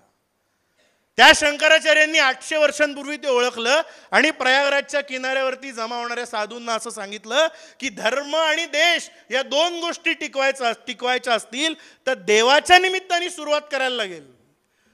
आणि मग त्या शंकराचार्यांनी आखाडा नावाची एक संकल्पना जन्माला घातली. आखाडे लागले असं तुम्ही बातम्या, काय असतो आखाडा? हे जे साधू तुम्हाला 12-13 वर्ष कुठेच दिसत नाहीत असे साधू अचानक तिथे येतात आणि त्यांचे आखाडे लागतात. आखाडा या शब्दाचा अर्थ शस्त्राचा सराव करण्याची जागा. मग त्या शंकराचार्यांना असं वाटलं, त्या शंकराचार्यांनी मनोमन असं ठरवलं की एका हातात जपमाळ धरणारे, एका हातात जपमाळ धरून धर्माची आब राखणारे आमचे साधू जेव्हा दुसऱ्या हातात शस्त्र धरतील तेव्हा ते स्वतः शाबूत राहतील. आणि ते स्वतः या शरीर या 3.5 हात देहाने जर इथे जिवंत राहिले तर हा देश वाचेल. मग त्या साधूंनी शस्त्र हातात घेतलं. मग त्या साधूंनी शस्त्र हातात घेऊन त्यांनी आखाड्याची स्थापना केली आणि ते त्या आखाड्यामध्ये शस्त्राचा सराव करायला लागले. तुम्ही आत्ता रामदास स्वामींबद्दल सांगितलं ना, ते रामदास स्वामी ते असे बसायचे, तजवीज करीत बैसावे एकांत स्थळी असं रामदास स्वामींनी सांगितलेलं आहे. ते तजवीज करीत जेव्हा एकांत स्थळी बसायचे तेव्हा त्यांचा हात असा असायचा आणि तो हात ज्या छातीवरती लावलेला असायचा ती काही बारकी काठी नसायची, त्यांना चालता यायचं नाही म्हणून ती आधाराला घेतलेली आहे. ती जी छाती असायची ती छाती अशी बाहेर काढली की तिच्यात शस्त्र लपवलेलं असायचं. तर त्या साधूंनी असं ठरवलं की आपण शस्त्र हातात घेऊ. मग जेव्हा औरंगजेबाने कुंभमेळ्यावरती आक्रमण केलं तेव्हा त्या 3,500 बायकांची सुटका करण्यासाठी या देशातले ते नागा साधू गेले आणि त्यांनी औरंगजेबाचा त्यांनी जो सुलतान पाठवला होता त्या सुलतानाच्या तावडीतनं त्या बायकांची सुटका करून आणली. हा इतिहास कुंभमेळ्याचा आहे. तो कुंभमेळा नुसतं धार्मिक अधिष्ठान नाही, त्याला देव, देश आणि धर्म या तिघांचं अधिष्ठान आहे, लक्षात घ्या. आपले जे पूर्वज आहेत, आज आपण जे अस्तित्वात आहोत, मला सांगा आपण सगळेजण आपल्या सुंदर अशा धर्मानी आपल्याला त्या आपले जे पूर्वज आहेत त्या पूर्वजांचं स्मरण करण्यासाठी ते वर्षातनं 15 दिवस दिलेले आहेत. बघा आपण काय करतो त्या पितृपंधरवाड्यामध्ये, आपण त्या आता काय केलं पाहिजे त्याच्याबद्दल मी जरा तुम्हाला सांगतो. त्या पितृपंधरवाड्यात आपण काय करतो, नंतर पितृपंधरवाडा येतो, त्या पितृपंधरवाड्यात आपण काहीतरी करतो ना, श्राद्ध घालतो ना त्या सगळ्यांचं. ते का घालतो? ते अतृप्त आत्मे येऊन आपल्याला त्रास देऊ नयेत असं म्हणून नाही घालत. त्याच्या मागे एक भावना अशी आहे की कुठेतरी ती माणसं होती म्हणून आज आपण इथे जन्माला आलो. आपल्या आईवडिलांनी आपल्याला जन्म दिला, त्यांच्या आईवडिलांनी आपल्या आईवडिलांना जन्म दिला, त्यांनी आपल्याला जन्म दिल्यामुळं आज आपण इथे अस्तित्वात आहोत, आज आपण हे जग बघतोय ना. कुठेतरी त्या भिंतीवर टांगलेल्या त्या फोटोतल्या माणसाचे कुठेतरी आपल्यावरती उपकार आहेत, म्हणून त्यांच्या प्रति कृतज्ञता व्यक्त करण्यासाठी आपण तो पितृपंधरवडा व्यक्त करतो. मग आपल्याला कधी असं वाटत नाही का, आपल्याला कधी असं अजिबातच वाटत नाही का की साधारणपणे 1857 पासून 1947 पर्यंत या राष्ट्राच्या स्वातंत्र्यासाठी लढता लढता हजारो माणसं धारातीर्थी पडली. 17 वर्षांचा आमचा बाबू गेनू जर छातीचा कोट करून त्या परदेशी मालाच्या कापडाच्या त्या ट्रक पुढे उभा राहिलाच नसता. स्वातंत्र्यवीर विनायक दामोदर सावरकरांसारखा माणूस जो बॅरिस्टरकी शिकायला गेलेला होता लंडनला, जो माणूस बॅरिस्टर होऊन खरं तर भारतात येऊन उत्तम पगाराची नोकरी करू शकत असता, तो माणूस 11 वर्ष जातो, 11 वर्ष पिचतो झिजतो. एकाच कुटुंबातले 3 भाऊ एकाच वेळेस फासावरती चढतात, हातात भगवद्गीता आणि भगवा ध्वज असते. ही माणसंच जन्माला जर आलेली नसती तर आज आपण स्वातंत्र्याची 78 वर्ष साजरी करू शकलो असतो का? मला उत्तर द्या. एक वासुदेव बळवंत जन्माला आला नसता तर या देशाचं काय झालं असतं? एक झाशीची राणी जन्माला आली नसती तर काय झालं असतं या देशाचं? एक छत्रपती शिवाजी महाराज नावाचा माणूस जर जन्माला आला नसता तर 300 वर्षांच्या त्या सातत्याने येणाऱ्या मुसलमानांच्या टोळधाडी थांबल्याच नसत्या. ही एक एक माणसं जन्माला आली, या एकेका माणसाबद्दल कृतज्ञता व्यक्त करणं आपलं कर्तव्य नाहीये का? ते आपलं कर्तव्य आहे. ते होते जसं त्या 15 दिवसांच्या निमित्तानं आपल्या या 3.5 हात देहाचं आपल्याला जीवन मिळालं, आपण या जगामध्ये आलो आणि आपण जगतोय, त्याची कृतार्थता म्हणून जसं आपण त्यांच्याबद्दलचं ते पारणं फेडतो, तसं ह्या सगळ्या क्रांतिकारकांबद्दल, या धर्मासाठी, या देशासाठी ज्यांनी केलंय त्यांच्याबद्दल काहीतरी आपण आहुती देणं, त्यांचा आठव करणं हे आपलं कर्तव्य नाही का? आणि ते कर्तव्य जर ही मागची पिढी विसरली असेल तर ते पुढच्या पिढीला कळणार कसं मला सांगा? ते त्या मागच्या पिढीचं काम आहे. आपल्या दिवंगत पणजोबांचा फोटो जर आपल्या घरात आपल्या बाजूच्या भिंतीवरती असेल तर त्याच्या बाजूला एक लोकमान्य टिळक बसवले आणि त्याच्या अलीकडे एक स्वातंत्र्यवीर सावरकर आणि एक झाशीची राणी लावली तर काय बिघडणार आहे मला सांगा? त्याच्याशिवाय देव, देश आणि धर्म कसा इस्टॅब्लिश? तिथे जर एक छत्रपती शिवाजी महाराज, एक धर्मवीर संभाजी महाराज लावले तर फार आपण कंगाल होणार आहोत का? फोटो फ्रेम साधारण 150 रुपयाला बाहेर मिळते. घरात 1 BHK जरी असला आणि 1 RK जरी असला तरी एक 4-5 फोटो आपण लावू शकतो. त्याचा परिणाम काय होईल तुम्हाला सांगतो, मग लक्षात येईल, मग माझ्या या सगळ्या मांडणीची उत्तरं तुम्हाला मिळतील की ह्यांनी काय घडेल. लक्षात घ्या. ही सगळी मला सांगा, कधीतरी विचारलंय ना तुमच्यापैकी आहे का कोणाच्या आजोबा पणजोबांचे फोटो आहेत का घरात लावलेले? हां, हो म्हणा ना यार. नुसते माना डोलवतात. आहेत ना? कधी विचारलंय का आपल्या आईला ज्यांच्या घरात आहेत त्यांनी की हे कोण आहेत? विचारलंय ना? हां बघा, विचारलंय ना पोरांनी? आता नाही, आता मी सांगतो, प्रॅक्टिकल करायचे आहेत. काय घडतं, जर आपल्या पणजोबांचा फोटो आहे, दिवंगत पणजोबांचा आपल्या भिंतीवरती, तर त्या पोराला कधीतरी प्रश्न पडतो की अगं आई, हे छान इथे मस्तपैकी हे काहीतरी निसर्ग चित्र लावलंय, इथे छान TV आहे, इथे असं छान, हे काय कोणाचा फोटो आहे? मग तुम्ही अरे असं काय म्हणतोस, ते पणजोबा आहेत तुझे? अच्छा बरं, पणजोबा आहेत माझे, बरं बरं, अरे वा वा, पणजोबा छान. आजची पोर आहेत ती, ते पणजोबांना नमस्कार करेल पोर फार तर. मग त्या ऐका पुढचं, त्या पणजोबांच्या फोटोच्या बाजूलाच जर एक असा टिळकांचा फोटो लावला आणि एक असा शिवाजी महाराजांचा फोटो लावला तर काय घडेल आता मी तुम्हाला सांगतो. ते पोर विचारेल ते पणजोबा आहेत. हां, मग ते बाजूला कोण आहेत? ते अशी पगडी घातलेली आहे, असं त्या पांढऱ्या मिशा आहेत, कोण आहेत ते? मग तुम्ही त्यांना बसवून सांगू शकाल की बाळांनो, वकील झालेले होते लोकमान्य टिळक, आणि वकील झाल्यानंतर हायकोर्टात प्रॅक्टिस करू शकले असते. ती प्रॅक्टिस सोडून लोकमान्य बाळ गंगाधर टिळक नावाच्या माणसानी आपला गोपाळ गणेश आगरकर नावाचा मित्र सोबत जोडला आणि त्यांनी नोकरी करणं ब्रिटिशांची, हा कुठेतरी आम्हाला आमच्या मातृभूमीचा अपमान वाटतो, म्हणून तुमच्यासारख्या तरुण मुलांसाठी पुण्यामध्ये राष्ट्रीय शिक्षण देणाऱ्या शाळा सुरू केल्या. ते लोकमान्य टिळक आहेत.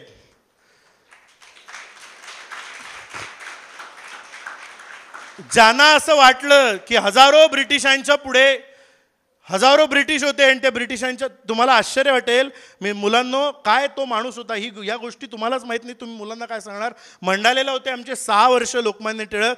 ते 6 वर्षांनंतर घरात आले आणि घरात आल्यानंतर 8-10 दिवस त्यांची प्रकृती बिघडलेली होती. ते घरात वावरू लागले आणि वावरू लागल्यानंतर सर एका खुंटीवरती एक ब्रिटिश टोपी लोकमान्य टिळकांना लटकवलेली दिसली. त्यांनी त्यांच्या मुलांना अंगणामध्ये बोलावलं आणि टिळकांनी प्रश्न विचारला की माझ्या घरात खुंटीवरती साहेबी टोपी का लटकतीये. तर पोरांनी उत्तर दिलं की दादा तुम्ही इथे नव्हतात तेव्हा जत्रेमध्ये आम्ही गेलो आणि जत्रेमध्ये खेळ करायच्या निमित्ताने, म्हणजे नाटकाचं सोंग घ्यायच्या निमित्ताने त्या गोऱ्या ऑफिसरची टोपी आम्ही लावली. खेळ संपला पण आता ती टोपी छान दिसते. आल्या गेलेलं कळते की गोऱ्या ऑफिसरची इतकी छान टोपी महागाची आहे दादा, ती धोंडोपंतांनी घेऊन दिलेली म्हणून शोभेची वस्तू म्हणून तिथे लावलेली आहे. आमचे टिळक तसेच पुढे गेले आणि त्या पोरांना त्या टिळकांनी तिथे उभं केलं. ती टोपी हातात घेतली, त्या पोरांच्या हातात दिली आणि म्हणाले ज्या ब्रिटिशांना या देशातनं आम्ही हकलून देण्यासाठी आंदोलन करतो त्या ब्रिटिशांची टोपी सुद्धा मला माझ्या घरात नको. फेकून द्यायला लावली टिळकांनी ती टोपी. आपल्याला आश्चर्य वाटेल, हे टिळक, ही राष्ट्रीय भावना आमच्या मुलांमध्ये आम्ही रुजवू शकतो असा छोटासा प्रयोग जर केला तर. हल्ली ब्रँड अँबॅसेडरची पद्धत आहे ना, प्रथा आहे ना. मी तुम्हाला सांगतो, लोकमान्य टिळक हा माणूस ज्याला पहिल्यांदा एका ब्रिटिश कंपनीनं ऑफर दिली. मित्रांनो, आत्ता इथे गुणवंत मुलांचा सत्कार केला ना आपण, त्या सगळ्यांना काय काय त्यांच्या आयुष्यामध्ये ऑफर्स येतील, पण त्याच्यात राष्ट्रीय भावना कशी जपायची, देव देश आणि धर्म कसा जपायचा हे टिळकांकडनं शिकलं पाहिजे. एका ब्रिटिश एक दिवस टिळकांच्या घरी एक पार्सल आलं, एक कुरिअर आलं आणि ते आल्यानंतर ते टपाल त्यांनी उघडून बघितलं आणि टपाल उघडल्यानंतर त्याच्यात एक पेन होतं. काय असते राष्ट्रभक्ती आणि कशी शिकायची राष्ट्रभक्ती, कशी रुजवायची राष्ट्रभक्ती याचं उत्तम उदाहरण आहे. ते टपाल त्यांनी उघडलं आणि ते उघडल्यानंतर एका बॉक्समधनं एक पेन बाहेर आलं, फाउंटन पेन. पूर्वी शाईची पेनं होती सगळी. आणि ते पेन बाहेर आल्यानंतर टिळकांना आश्चर्य वाटलं. त्यांनी ते पेन हातात घेतलं, बघितलं आणि त्या पेनवरती बाळ गंगाधर टिळक अशी लोकमान्य टिळकांची स्वाक्षरी कोरलेली होती. लोकमान्य टिळकांची स्वाक्षरी कोरलेलं पेन. पहिल्यांदाच असा काहीतरी प्रकार बघत होते सगळेजण. सगळ्यांना आश्चर्य वाटलं की हे काय आहे. आणि त्याच्यासोबत एक पत्र होतं टिळकांना आलेलं. ते पत्र त्यांनी वाचायला सुरुवात केली तेव्हा त्यांच्या असं लक्षात आलं की काय वाचतोय आपण. ते पत्र त्यांनी वाचायला सुरुवात केली आणि त्या पत्रात त्या एका ब्रिटिश कंपनीनं टिळकांना ऑफर दिलेली होती. मी ही गोष्ट तुम्हाला 100 वर्षापूर्वी पेक्षाही पूर्वीची सांगतोय, 125 वर्ष जुनी. तेव्हा कुठलीही जाहिरातबाजी किंवा काही कंपन्या नव्हत्या, कुठलंही टेलिव्हिजन नव्हतं, कुठलंही व्हॉट्सअप नव्हतं. त्या काळात त्या कंपनीनं त्या पत्रात टिळकांना लिहिलेलं होतं की मिस्टर बाळ गंगाधर टिळक, लोकमान्य टिळक, तुमची स्वाक्षरी आम्हाला या पेनवरती छापू द्या, तुमची स्वाक्षरी या पेनवरती कोरू द्या, त्याचे सर्वाधिकार आमच्याकडे द्या आणि ते पेन भारतीय बाजारात विकण्याची परवानगी आम्हाला द्या. टिळकांना आश्चर्य वाटलं की एक ब्रिटिश कंपनी माझ्या सहीचं पेन भारतीय बाजारात विकायला काढते आणि यांचा काय फायदा.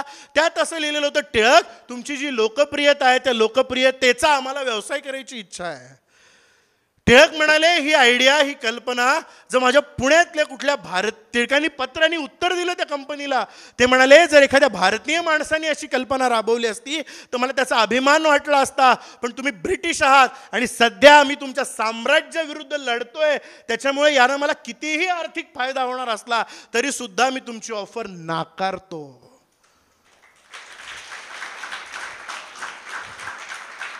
आणि तेच टिळक त्यांच्या मुलांना सांगतात. मंडालेहून त्यांचं पत्र आहे, मुलांना आयुष्यात काहीही व्हा. आज बाळ गंगाधर टिळकांच्या पोरांनी पुण्यात जोडे विकायचा व्यवसाय काढला तर मला त्याची लाज वाटत नाही, पण पुण्यात सर्वोत्तम जोडे कोणाचे मिळतात तर बाळ गंगाधर टिळकांच्या मुलाच्या दुकानातले मिळतात. इतपत त्या व्यवसायात प्रगती करा, हे टिळकांचे वाक्य आहेत. ही राष्ट्रभक्ती प्रेरणा ही आपण घ्यायला पाहिजे. म्हणून त्या आजी आजोबांच्या फोटोच्या जागी एक टिळक पाहिजेत, बाजूला एक सावरकर पाहिजेत, बाजूला एक छत्रपती शिवाजी महाराज पाहिजेत. त्यानं ही मुलं घडणार आहेत मला सांगा, नाही तर कशी घडतील मुलं. आज ग्रंथालयांमध्ये जाणारी मुलं तर नाही आहेत आपल्यामध्ये.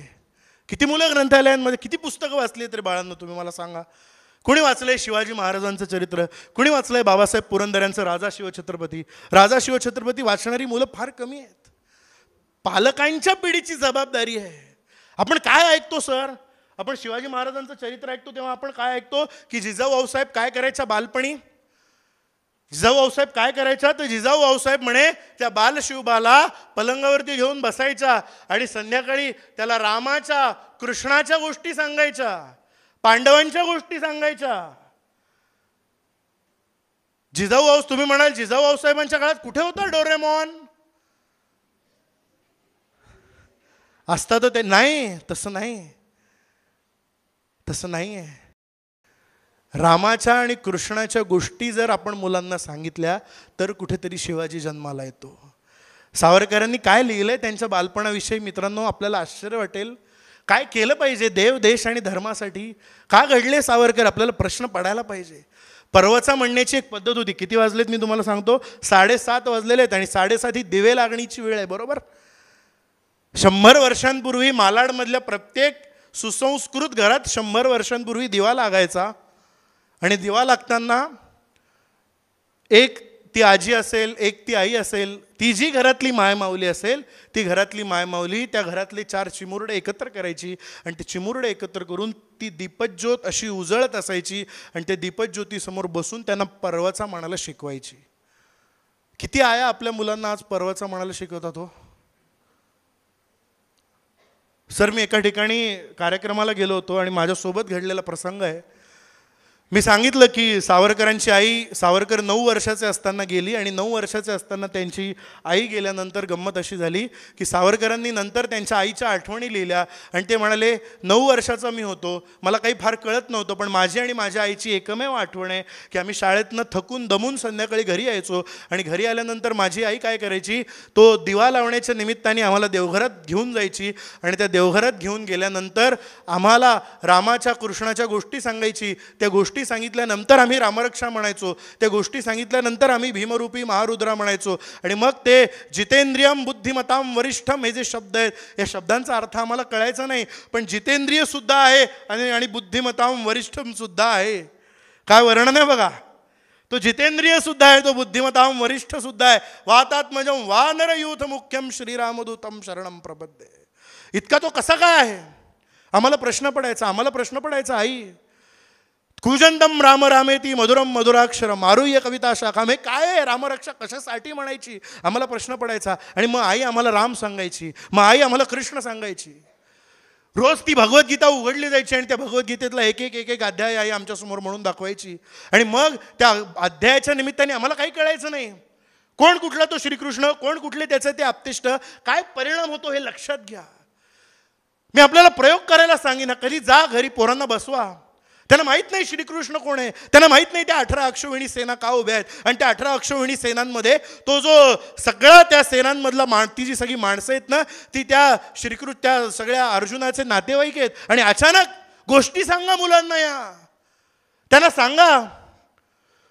अचानक त्या सगळ्या काका मामा आणि त्या सगळ्यांना बघून तो अर्जुन असं म्हणतो की नाही मला लढायचं. तुमच्या मुलांसमोर काका मामा हे आजचे प्रश्न नाही आहेत, त्यांना डिप्रेशनमध्ये आणणारे अनेक प्रश्न वेगवेगळे आहेत. आज सर तुम्ही बघत असाल, अनेक मुलं आहेत इथे की ज्या मुलांना परीक्षेला गेल्यानंतर कापरं भरतं, ज्या मुलांना ब्लँक होतात, त्यांना काही आठवत नाही.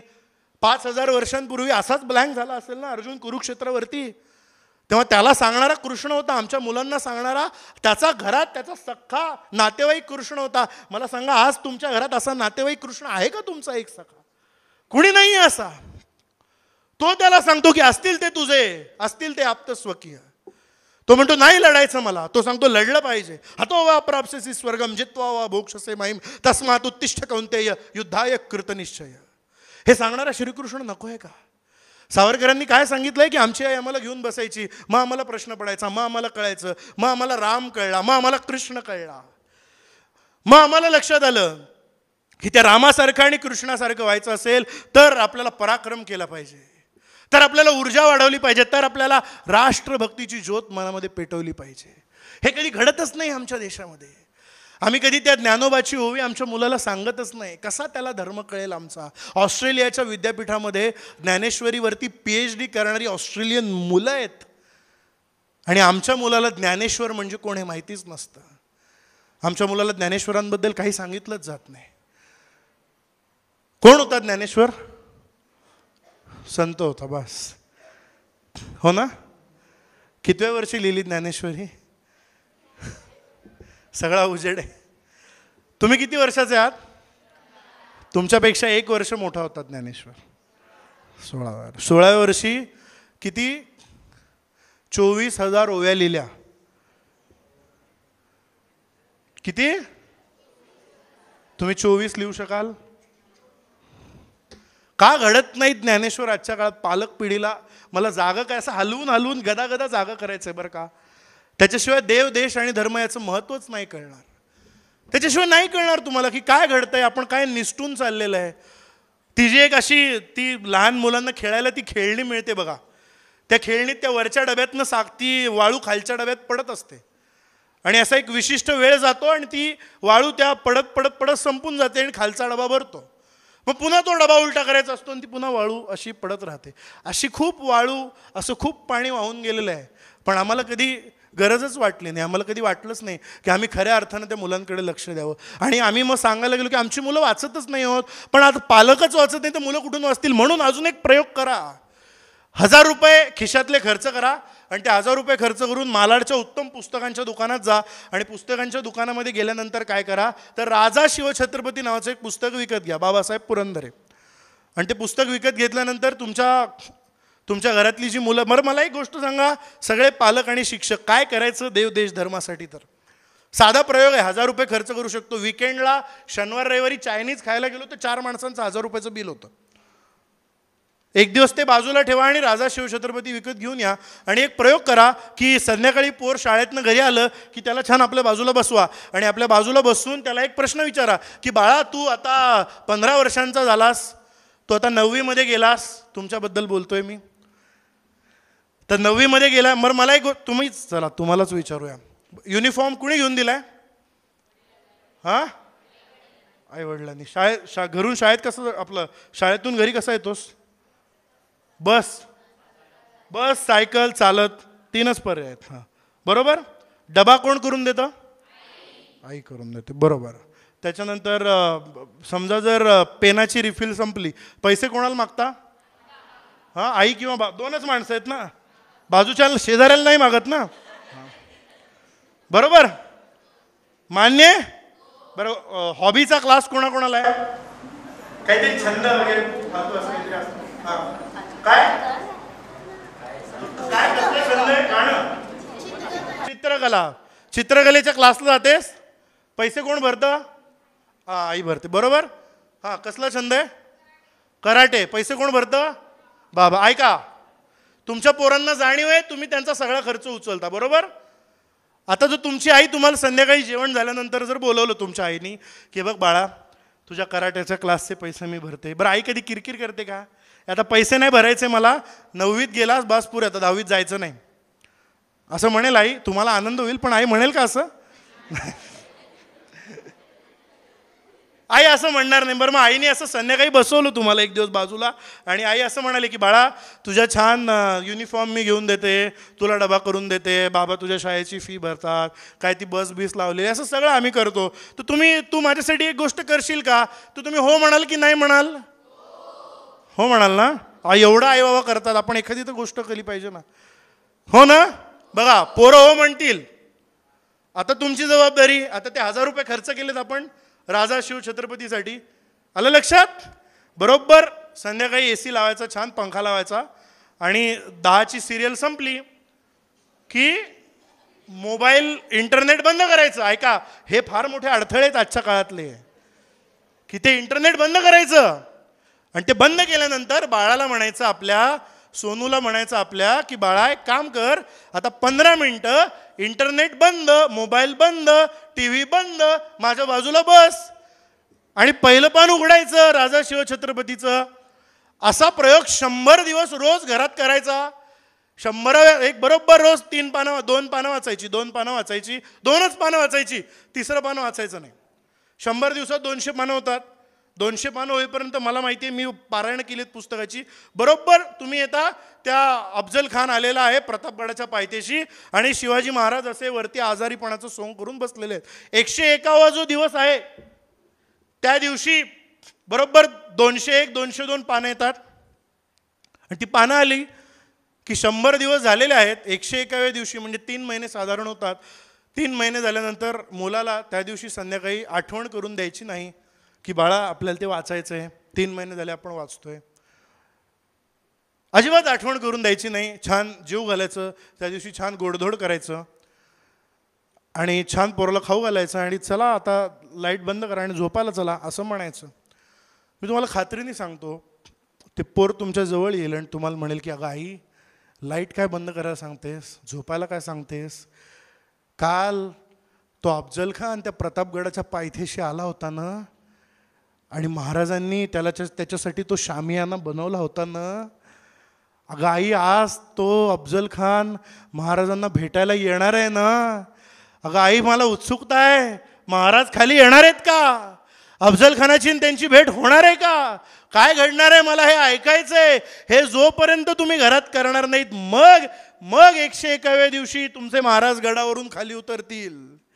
मग त्या अफजल खानाच्या शामियान्यात त्यांची भेट होईल आणि मग महाराज त्यांची वागणखं त्या अफजल खानात खुपसतील आणि अफजल खानाचा कोथळा बाहेर निघेल आणि मग त्या मुलांना खऱ्या अर्थाने शिवाजी कळायला सुरुवात होईल. असं शिवाजी घराघरात कळला पाहिजे, याची तयारी तुमची जबाबदारी आहे. आणि हा शिवाजी जेव्हा घराघरात कळेल तेव्हा या मुलांमध्ये देव, देश आणि धर्म खऱ्या अर्थानं रुजायला लागेल. पटतंय का?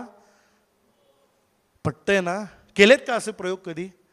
नाही केलेले आपण दुर्दैवाने हे प्रयोग. नाही केलेले आपण दुर्दैवाने हे प्रयोग. हे प्रयोग आपण केले पाहिजेत. हे प्रयोग जोपर्यंत आपण करत नाही तोपर्यंत त्यांना नाही कळणार तो शिवाजी. मग जेव्हा आणखी 100-150 दिवस जातील तेव्हा मग तुम्ही त्या घोडखिंडीपाशी असाल.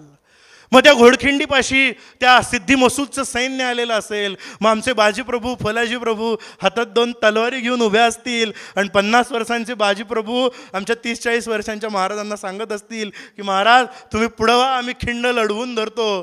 ती खिंड बाजीप्रभूंनी कशी लढवली हे जोपर्यंत या मुलांना सांगत नाहीत तोपर्यंत ते त्यांच्या आयुष्याची खिंड लढवायला शिकणार नाहीत. ते सांगणं आपलं काम आहे. ते सांगणं आपल्या मुलांचं काम आहे. ते सांगणं आपल्या पालकांचं कर्तव्य आहे. हे फार आवश्यक आहे. आणि एक अदृश्य शक्ती या समाजाच्या भोवती इतकी वावरतीये, मी तुम्हाला सावध करून माझ्या विवेचनाचा समारोप करणार आहे. इतकी अदृश्य शक्ती आहे. मुलींनो, तुम्ही अधिक सावध होण्याची गरज आहे. इतकी अदृश्य प्रलोभनं तुमच्या अवतीभोवती आहेत की ज्या प्रलोभनांकडे तुम्ही असे सहज आपसूक आकर्षित होता आणि नंतर आयुष्याची सगळी वाताहत होते. ती वाताहत थांबवणं सुद्धा आईवडिलांचं काम आहे. हा जो धर्म आहे तो धर्म कट्टरपणे तुमच्या मुलींना लहानपणापासून आयांनी सांगणं काम नाहीये का? का आया सांगत नाहीत आपल्या मुलींना? काय आहे तो धर्म? मी ज्या मुद्द्यानं सुरुवात केली त्या मुद्द्याने शेवट करणार आहे. ती जी 2 अक्षरं हिंदू नावाची लिहिलेली आहेत, त्या 2 अक्षरांसाठी तिथे त्या चित्तोडगडच्या त्या किल्ल्यावरती अनेक बायकांनी जोहर केला, आपलं आयुष्य संपवून टाकलं. ते हिंदुत्व नावाचं रोप त्यांच्या मनामध्ये होतं. या जगात कुठेही मला सांगा, गुगल करताना तुम्ही सगळे हां, मग गुगल करा आणि गुगल केल्यानंतर मग तुमच्या असं लक्षात येईल. विचारा या जगातले प्रमुख धर्म, ख्रिस्ती धर्म, इस्लाम धर्म आणि हिंदू धर्म. ख्रिस्ती धर्म किती जुना आहे प्रत्येकाने गुगल करा. मी तुम्हाला सांगतो 2000 वर्ष जुना तो धर्म आहे. इस्लाम धर्म किती जुना आहे गुगल करा, 1400 वर्ष तो धर्म जुना आहे. आणि मग नंतर गुगल करा हिंदू धर्म किती जुना आहे, अनंत जुना आहे. या विश्वाची उत्पत्तीच मुळात या हिंदू धर्मापासून झालेली आहे. चला आपण पकडूया 10,000 वर्ष जुना आहे. 1,500 वर्ष, 1400 वर्ष अधिक 2000 वर्ष, 3500 वर्ष. ती तिप्पट केली तरी सुद्धा 10,000 वर्ष पूर्ण होत नाहीत लवकर. येते लक्षात? इतका जो प्राचीन आमचा धर्म असेल आणि त्या धर्मात जन्माला येऊन तो धर्म जर शाळेत भरती करताना आमच्या मुलाच्या त्या प्रवेश पत्रिकेवरती आम्ही लिहिला असेल तर तो प्राचीन धर्म सांगणं आमच्या मुलांना समजवून आमचं कर्तव्य नाही आहे का? त्या प्राचीन धर्मामध्ये राम जन्माला आला होता. त्या प्राचीन धर्मामध्ये कृष्ण जन्माला आला होता. त्या प्राचीन धर्मामध्ये चाणक्य जन्माला आला होता. त्या प्राचीन धर्मामध्ये शिवाजी जन्माला आला होता. त्या प्राचीन धर्मामध्ये सावरकर जन्माला आला होता. त्या प्राचीन धर्मामध्ये लोकमान्य टिळक जन्माला आले होते. त्या प्राचीन धर्मात चापेकर जन्माला आलेले होते. त्या प्राचीन धर्मामध्ये एक चंद्रशेखर आझाद नावाचा मुलगा जन्माला आलेला होता, ज्याचं नाव होतं चंद्रशेखर तिवारी. ज्या मुलानं प्रतिज्ञा घेतलेली होती की जिवंतपणी मी कधी ब्रिटिशांच्या स्वाधीन होणार नाही. आणि ब्रिटिश पोलीस त्याच्या अवतीभोवती त्याला पकडायला आल्यानंतर एका झाडाला तो असा टेकून उभा राहिला आणि त्यांनी स्वतःला गोळी मारून स्वतःचं आत्मार्पण करून घेतलं. तो प्राचीन धर्म, ज्या माझ्या धर्माची रीती नाहीशी होऊ नये म्हणून एक राम आमचा उत्तर प्रदेशामधनं निघाला आणि उत्तर प्रदेशामधनं निघून केवळ बापानी दिलेला शब्द पाळायचा म्हणून त्यानं 14 वर्षांचा वनवास भोगला. तो धर्म आम्ही सांगूच शकणार नाही. त्या आमच्या धर्माच्या कर्त्यांनी 10,000 वर्षांपूर्वी वेदांतामध्ये, त्या वेदांमध्ये लिहून ठेवलेलं होतं की मंगळाचा रंग लाल आहे. 1971 साली जेव्हा मंगळावरती जगातल्या शास्त्रज्ञांनी पाऊल ठेवलं तेव्हा त्यांनी जे संशोधन केलं त्या संशोधनांमध्ये त्यांच्या असं लक्षात आलं की अरे खरंच की जवळ जाऊन सुद्धा जर बघितला तर त्या मंगळावरच्या मातीचा आणि जैवसृष्टीचा रंग लाल दिसतो. ते 10,000 वर्षांपूर्वी ती जी हिंदू नावाची 2 अक्षरं तुमच्या त्या प्रवेश पत्रिकेवर लिहिलेली आहेत त्या हिंदू धर्मात जन्माला आलेल्या ऋषींनी जंगलामध्ये बसून त्याचा अनुमान लावलेला आहे. चंद्रावरती गेल्यानंतर त्या मातीचा रंग कुठला असणार आहे याचे उल्लेख आमच्या वेदांमध्ये येतात. हे सगळं जर तुम्ही तुमच्या मुलांना सांगणार नसाल तर मग तुमच्या मुलांना सांगायला आजूबाजूच्या अनेक शक्ती आहेत ना. एक उदाहरण सांगतो आणि मी थांबवतो. ब्रिटिश लोक जेव्हा पहिल्यांदा या देशामध्ये आले ते या देशामध्ये आल्यानंतर सुरुवातीला एक कुंभमेळा भरलेला होता आणि तो कुंभमेळा भरताना एका ब्रिटिश अधिकाऱ्यांनी तिथल्या एका माणसाला असं विचारलं की काय हो म्हणे ही सगळी माणसं त्यांना जमा करायला 4-5, 10-12 कोटी माणसं जमा करायला तुम्हाला किती पैसे लागतात, किती पैसे तुम्हाला ॲडव्हर्टाइजमेंटवरती खर्च करायला लागतात. तो म्हणलं पैसे, म्हणाल 2 आणे फक्त खर्च करायला लागतात. म्हणजे 2 आण्यात का वेड्यात काढता का, 2 आण्यात एवढी माणसं बरोबर त्या 6 तिथींना कशी काय एकत्र जमतात. तो म्हणाला अहो खरं सांगतो 2च आणे लागतात. तुम्हाला कसं काय बरं. तेव्हा न्यूज चॅनल्स नव्हते 24 तास बोंबा मारणारे, ब्रेकिंग असं काही नव्हतं, कुठलेही व्हॉट्सॲप नाही, फेसबुक नाही. ब्रिटिशांनी विचार कसं काय जमतात, कसली पब्लिसिटी असते. ते म्हणलं काही नाही म्हणे आमच्याकडे गावामध्ये ही मुलं जी आहेत म्हणे ती मुलं पाठशाळा नावाच्या एका ठिकाणी शिकायला जातात आणि तिथे शिकायला गेल्यानंतर त्या पाठशाळेचा जो त्यांचा गुरुजी असतो ते गुरुजी काय करतात त्यांच्याकडे पंचांग नावाची 2 आण्याची एक पोथी असते. ते पंचांग उघडतात आणि पंचांग उघडल्यानंतर त्यांच्या असं लक्षात येतं की अमुक अमुक तिथी आहे. मग ती तिथी त्या मुलांना सांगितली जाते. ती मुलं घरी येतात. घरी आल्यानंतर त्या गावातल्या प्रत्येक घरामध्ये ती तिथी कळते. अशा प्रत्येक गावात एक पंचांग जाणणारा माणूस बसलेला आहे. तो त्या पंचांगामध्ये बघून तिथी सांगतो आणि बरोबर त्या तिथीला हजारो माणसं इथे त्या स्नानासाठी जमतात. 2 आण्याच्या पंचांगामध्ये कुठलीही पब्लिसिटी न करता माणसं येतात. आश्चर्य वाटलं त्यांना, ब्रिटिशांना. ते म्हणाले ही मुलं ज्या पाठशाळेत शिकायला जातात त्या तो माणूस जर पंचांगातली एक तिथी बघून 3 ते 4 कोटी माणसं एकत्र जमत असेल तर ती पाठशाळेची शिक्षण पद्धती आधी आपण बदलली पाहिजे. जी शिक्षण पद्धती देव, देश आणि धर्म याच्यावर अवलंबून होती. कळतंय तुम्हाला. ते मूल त्या पाठशाळेमध्ये गेल्यानंतर 8व्या वर्षी ते मूल जायचं आणि ते गेल्यानंतर त्याला रोज डबा नाही यायचा घरून. तिथेच आपलं अन्न शिजवायचं, आपलं अन्न जेवायचं, आपलं अन्न खायचं. ते अन्न खाल्ल्यानंतर मग रोज आपली सगळी कामं आपणच करायची. हे सगळं जिथे शिकवलं जायचं. मग तिथे त्याला त्या सगळ्या धर्माबद्दल, त्या संस्कृतीबद्दल शिकवलं जायचं. ही संस्कृती, हा धर्म यांच्या संस्कृतीची बीज आहेत हे त्या ब्रिटिशांच्या लक्षात आलं. आणि मग त्यांनी मेकॉले नावाचा एक अधिकारी या देशामध्ये आणला आणि तो इथे आणल्यानंतर त्या मेकॉलेनं एक वेगळीच शिक्षण पद्धती या देशामध्ये आणली. जी शिक्षण पद्धती या देशामध्ये आल्यानंतर आमची खऱ्या अर्थानं वाताहत सुरू झाली. आमची मूळ शिक्षण पद्धतीच आम्ही विसरलो. कधीही शिवाजी नावाचा राजा कुठल्याही शाळेत गेलेला नव्हता. 42 वर्षांच्या त्या सगळ्या आयुष्यामध्ये एकही लढाई न हरलेला बाजीराव कुठल्याही शाळेत गेलेला नव्हता. झाशीची राणी कुठल्या शाळेत गेली होती मला सांगा. कुठल्याही शाळेत गेलेली नव्हती. तरी सुद्धा ती माणसं झालीच, कारण देव, देश आणि धर्म त्यांच्या मनामध्ये जागा होता. 16 वर्षाचा अजमल कसाब जो देव, देश आणि धर्म याचा चुकीचा विचार घेऊन या देशामध्ये आला. मित्रांनो, आता गंमत बघा. कुठल्याही शाळेत न जाणारा शिवाजी तुमच्या माझ्या हिंदू धर्मात जन्माला येतो आणि हे राष्ट्र स्वतंत्र करण्याची ईर्षा बाळगतो. तोच 16-17 वर्षांचा अजमल कसाब मदरसा नावाच्या एका संघटनेमध्ये जातो आणि तिथे गेल्यानंतर त्याला शिकवलं जातं काफरांना मारून इथे आपल्याला राज्य करायचं आहे. आणि म्हणून तो एक AK-47 हातामध्ये घेतो आणि तुम्हा निशस्त्र हिंदूंवरती गोळीबार करतो. 2025 आणि पुढं जाता जाता एक काम सगळ्यांनी करायचं आहे. आपल्या शत्रूंना हे माहिती आहे की आपण निशस्त्र आहोत.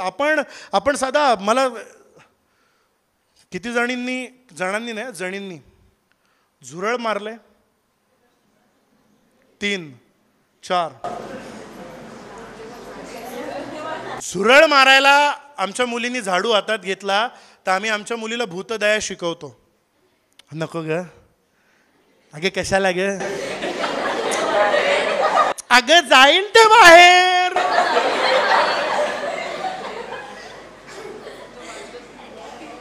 आणि त्याच तुमच्या देशाच्या सीमेवरती 16 वर्षांच्या मुलांनाही शिकवलं जातं की परक्या देशामध्ये जा. ती माणसं झुरळ मारायलाही घाबरतात. त्याच्यामुळे तुमच्यावरती ती माणसं शस्त्र उगारणारच नाहीत. मालाडमध्ये नववर्ष स्वागत समितीच्या यात्रेत भगवा ध्वज घेऊन जाणाऱ्या 2 मुलांना पकडून मारलं जातं कारण त्यांना माहिती असतं त्या भगवा ध्वजाच्या काठीचा वापरच कधी होणार नाहीये. कळतंय का तुम्हाला? तो भगवा ध्वज ज्या काठीला बांधलेला आहे ती काठी सुद्धा कधीतरी वापरायची असते आणि तुकारामांनी सांगितल्याप्रमाणे त्या नाठाळाच्या माथी प्रहार करायचा असतो. हे कधी तुम्ही तुमच्या मुलांना शिकवलेलंच नाहीये. त्यामुळे 2025 नंतर जर काही शिकवायचं असेल तर तो जसा फोटो लावायचा आहे, ते जसे बाबासाहेब पुरंदरेंचं राजा शिवछत्रपती आणायचं आहे, तसं आपल्या मुलाला एक तरी शस्त्र चालवता आलं पाहिजे. एक तरी आपल्या मुलीला स्वर संरक्षणासाठी हात उगारता आला पाहिजे. शिकवा. नवरात्रीमध्ये नुसता तो शरारा घालून दांडियाला नसतं जायचं. तो झगा घालून आम्ही जातो नाचायला दांडियामध्ये. ती जी देवी असते ना जिच्या समोर ती तुम्ही सगळा गरबा बिरबा करता, त्या देवीचे हात कधीतरी बघा, त्या देवीचा पाय कधीतरी बघा. तिनं तिच्या पायाखाली महिषासूर चिरडलेला असतो. त्या महिषासूर मर्दिनीची भक्ती करायला म्हणून 9 दिवसांचं नवरात्र पोरींनो. असे कितीतरी महिषासूर तुमच्या अवतीभोवती आज वावरतायत समाजामध्ये, जी तुम्हाला आमिष दाखवण्यासाठी इथे आहेत.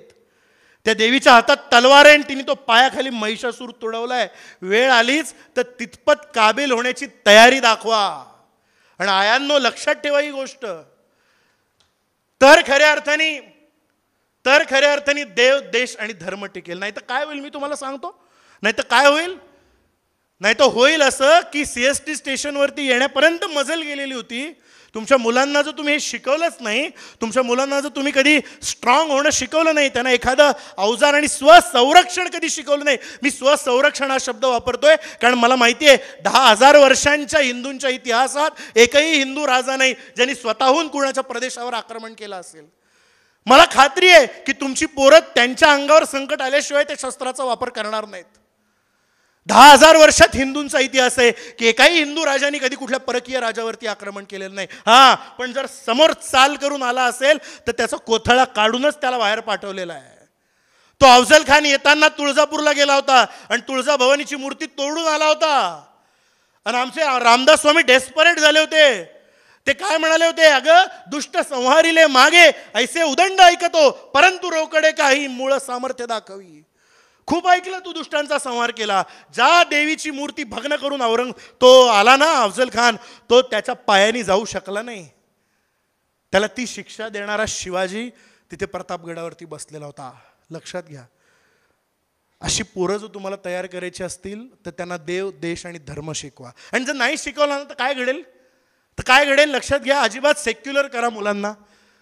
त्यांना सांगा की आज झुरळ घरात आलंय त्याला पाळ, उद्या साप येईल त्याला दूध पाज, परवा विंचू जर आला तर छान त्यांची भांडणं बघ. आपल्याला काय बुवा,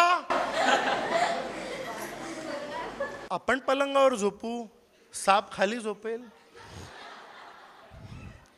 तो जोपर्यंत आपल्याला त्यांनी जर आपल्याला चावला तर आपण बघू की विष भिनतंय की नाही अंगात. तो चावेपर्यंत काहीच नाही, अजिबात नाही. अहिंसा परमो धर्म, अहिंसा परमो धर्म. रामाला कळलं नाही, कृष्णाला कळलं नाही. राम वेडा होता का? अहिंसा परमो धर्म. रामाला जर कळलं असतं तर रामाने काय करायला पाहिजे होतं? किती वेडा बघा आमचा राम. त्यांनी जायला पाहिजे होतं तिथे लंकेच्या बाहेर, आणि एवढी सगळी वानर सेना, पांढरा झब्बा घालायचा, पांढरं धोतर नेसायचा आणि उपोषणाला बसायचा रावणाच्या राजवाड्याबाहेर. सीता सोडत नाही, उपोषण सोडत नाही. कृष्णाने कशाला सांगायचं अर्जुनाला, हतो वा प्राप्स्यसि स्वर्गम जित्वा वा मोक्ष, उत्तिष्ठ कौंतेय कशाला म्हणायचं? कृष्णाने सांगायचं अर्जुनाला, काय अर्जुना, युद्ध सब झूट आहे, युद्ध लढायचं नाही. 5 पांडव आहात, आठवड्याचे 5 वार, सोमवार ते शुक्रवार साखळी उपोषणाला बसायचं दुर्योधनाच्या राजवाड्याबाहेर. सांगितलंय का एका कृष्णाने? रामानं काय केलं? युद्ध घेऊन गेला, त्या रावणाला मारला, तेव्हा सीता मोकळी झाली. त्या द्रौपदीची वेणी ओढून तिला राजसभेमध्ये आणला होता ना दुर्योधनाने, मग त्याचा बदला युद्धाने झाला. अहिंसा परमोधर्म मान्य आहे, पण समोरचा शत्रू जर आमच्यावरती चाल करून आला तर त्याला त्याची लायकी दाखवणं आम्हाला आमचा धर्म शिकवतो. लक्षात घ्या, धर्मो हिंसा तथैवच हे शिकवा. आणि हे जर नाही शिकवलं तर काय होईल? तिकडची जी 16 वर्षांची मुलं आहेत ती दारुल इस्लाम करण्यासाठी एक दिवस अशीच आपसूक तुमच्या घरामध्ये येतील. टिंग टॉंग, सकाळी बेल वाजेल, बेल वाजवल्यानंतर तुमची पोरं सेक्युलर सगळी झालेली की अरे बापरे आपण कोणाला मारायचं नाही, आपल्याला कोणी मारायला येत नाही. अरे सकाळी 6:30 वाजले ना, दूधवाला भैया आला असेल आरोग्याचं दूध घेऊन, आणि मग तो आरोग्याचं दूध घेऊन आल्यानंतर ती पिशवी आणायला तो दार उघडेल, चला चहा टाकूया.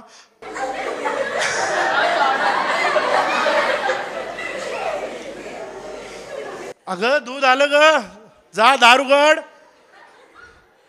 जा रे प्रणित दार उघड, असं म्हणून प्रणित दार उघडेल. आणि प्रणितने दार उघडल्यानंतर अरे बापरे दूधवाला भैयाच नाही शहायला. मग तो 16 वर्षाचा तिकडून शिकून आलेला पोरगा असा उभा असेल, त्याच्यातच शस्त्र असेल. तुमचा 16 वर्षाचा प्रणित ज्याला शिकवलंय तुम्ही की शस्त्रबिस्त्र छे झूट, तो उभा असेल, त्याच्या हातात असं भांड दुधाचं, त्याला समोर दिसतोय तो 16 वर्षाचा हसू नका, तुम्ही 16 वर्षाचे होणार आहात पुढच्या वर्षी. तर तो असेल असा उभा, आणि तो दहशतवादी असा समोर उभा असेल AK-47 घेऊन. तो तुमच्या प्रणितवर असा हल्ला करेल आणि त्या रिकाम्या दुधाच्या भांड्यात त्याचं रक्त पडेल आणि तुम्ही संपाल. मुलांनो मुलींनो, लक्षात येतंय? तुम्ही आत्ता हसताय, पण तुम्ही जर हे शिकला नाहीत ना तर एक दिवस ही प्रत्येकाच्या घरात ही सकाळ उजाडेल. लक्षात घ्या. आणि ती सकाळ फार दुर्दैवी असेल. तुमच्या मालाडमध्ये जे झालं नववर्षाच्या स्वागत यात्रेला, तेच विजयादशमीला मी स्वतः उत्तर प्रदेशामध्ये होतो. उत्तर प्रदेशाचे मुख्यमंत्री योगी आदित्यनाथ असताना बहराईच नावाच्या एका गावामध्ये मित्रांनो एक मिरवणूक चाललेली होती दुर्गादेवीच्या विसर्जनाची. आणि त्या मिरवणुकीमध्ये छान ढोल ताशे वाजवले जात होते आणि देवीचं नाव घेत भजनं म्हणत मुलं चाललेली होती. अचानक शांतिदूतांच्या मोहल्ल्यासमोरून ती मिरवणूक गेली आणि ती मिरवणूक गेल्यानंतर दोन्ही बाजूंनी रस्त्याच्या दगडांचा वर्षाव सुरू झाला. आणि दगडांचा वर्षाव सुरू झाल्यानंतर ती देवी ज्या गाडीत ठेवलेली होती ना, त्या गाडीवरती तो दगडांचा वर्षाव होऊन त्या देवीचा हात मोडला. ही गोष्ट मी 2024च्या विजयादशमीची उत्तर प्रदेशातल्या बहराईच गावात, मी स्वतः त्या दिवशी अयोध्येत होतो, तुम्हाला सांगतोय, मी स्वतः माझ्या जवळून बघितलेली. हात मोडला देवीचा. आणि हात मोडल्यानंतर रामगोपाल नावाचा एक 23 वर्षांचा मुलगा, ज्या घरातनं ती दगडं आली त्या घरावरचा हिरवा ध्वज काढून तिथे तो भगवा ध्वज प्रस्थापित करायला गेला, कारण आमच्या देवीचा हात तुम्ही मोडलाय.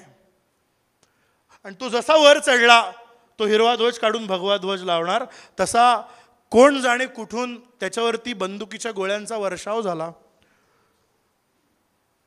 त्या मुलाला 12 गोळ्या मारल्या गेल्या, सतत 4ही बाजूंनी त्याचं प्रेत ओढून नेलं गेलं. त्याच्या बोटांची नखं अक्षरशः अशी काढून टाकण्यात आली, त्याच्या बोटांची चिरफाड करण्यात आली आणि त्याचं प्रेत त्या मिरवणुकीत आणून टाकलं गेलं. हे तुमच्या 78 वर्षांच्या स्वतंत्र भारतात 2024 साली घडलंय. आणि हे अशाच मुळे घडलंय की ती हिंदू नावाची 2 अक्षरं, देश आणि धर्म हे तुम्ही तुमच्या मुलांना शिकवलेलं नाही. हे जोपर्यंत आपण शिकवत नाही, जे देव आपण पूजेला घेतो ना ताम्हणात सकाळी, त्या देवांवरती आपण पाणी घालतो, दूध घालतो, परत पाणी घालतो आणि ते पुसून पुन्हा ठेवतो. कधी ते देव असे हातात घालून बघा, त्या प्रत्येक देवाच्या हातात शस्त्र आहे. ते देव तुम्हाला देशासाठी आणि धर्मासाठी लढायला प्रवृत्त करतात. आपण कधी बघत नाही. हे बघा आणि धोका ओळखा, ही कळकळीची विनंती तुम्हाला करतो. आणि माझं भाषण ऐकून अस्वस्थ व्हाल तर काही घडेल, नाही तर काही घडेल असं मला वाटत नाही. धन्यवाद, मनपूर्वक धन्यवाद.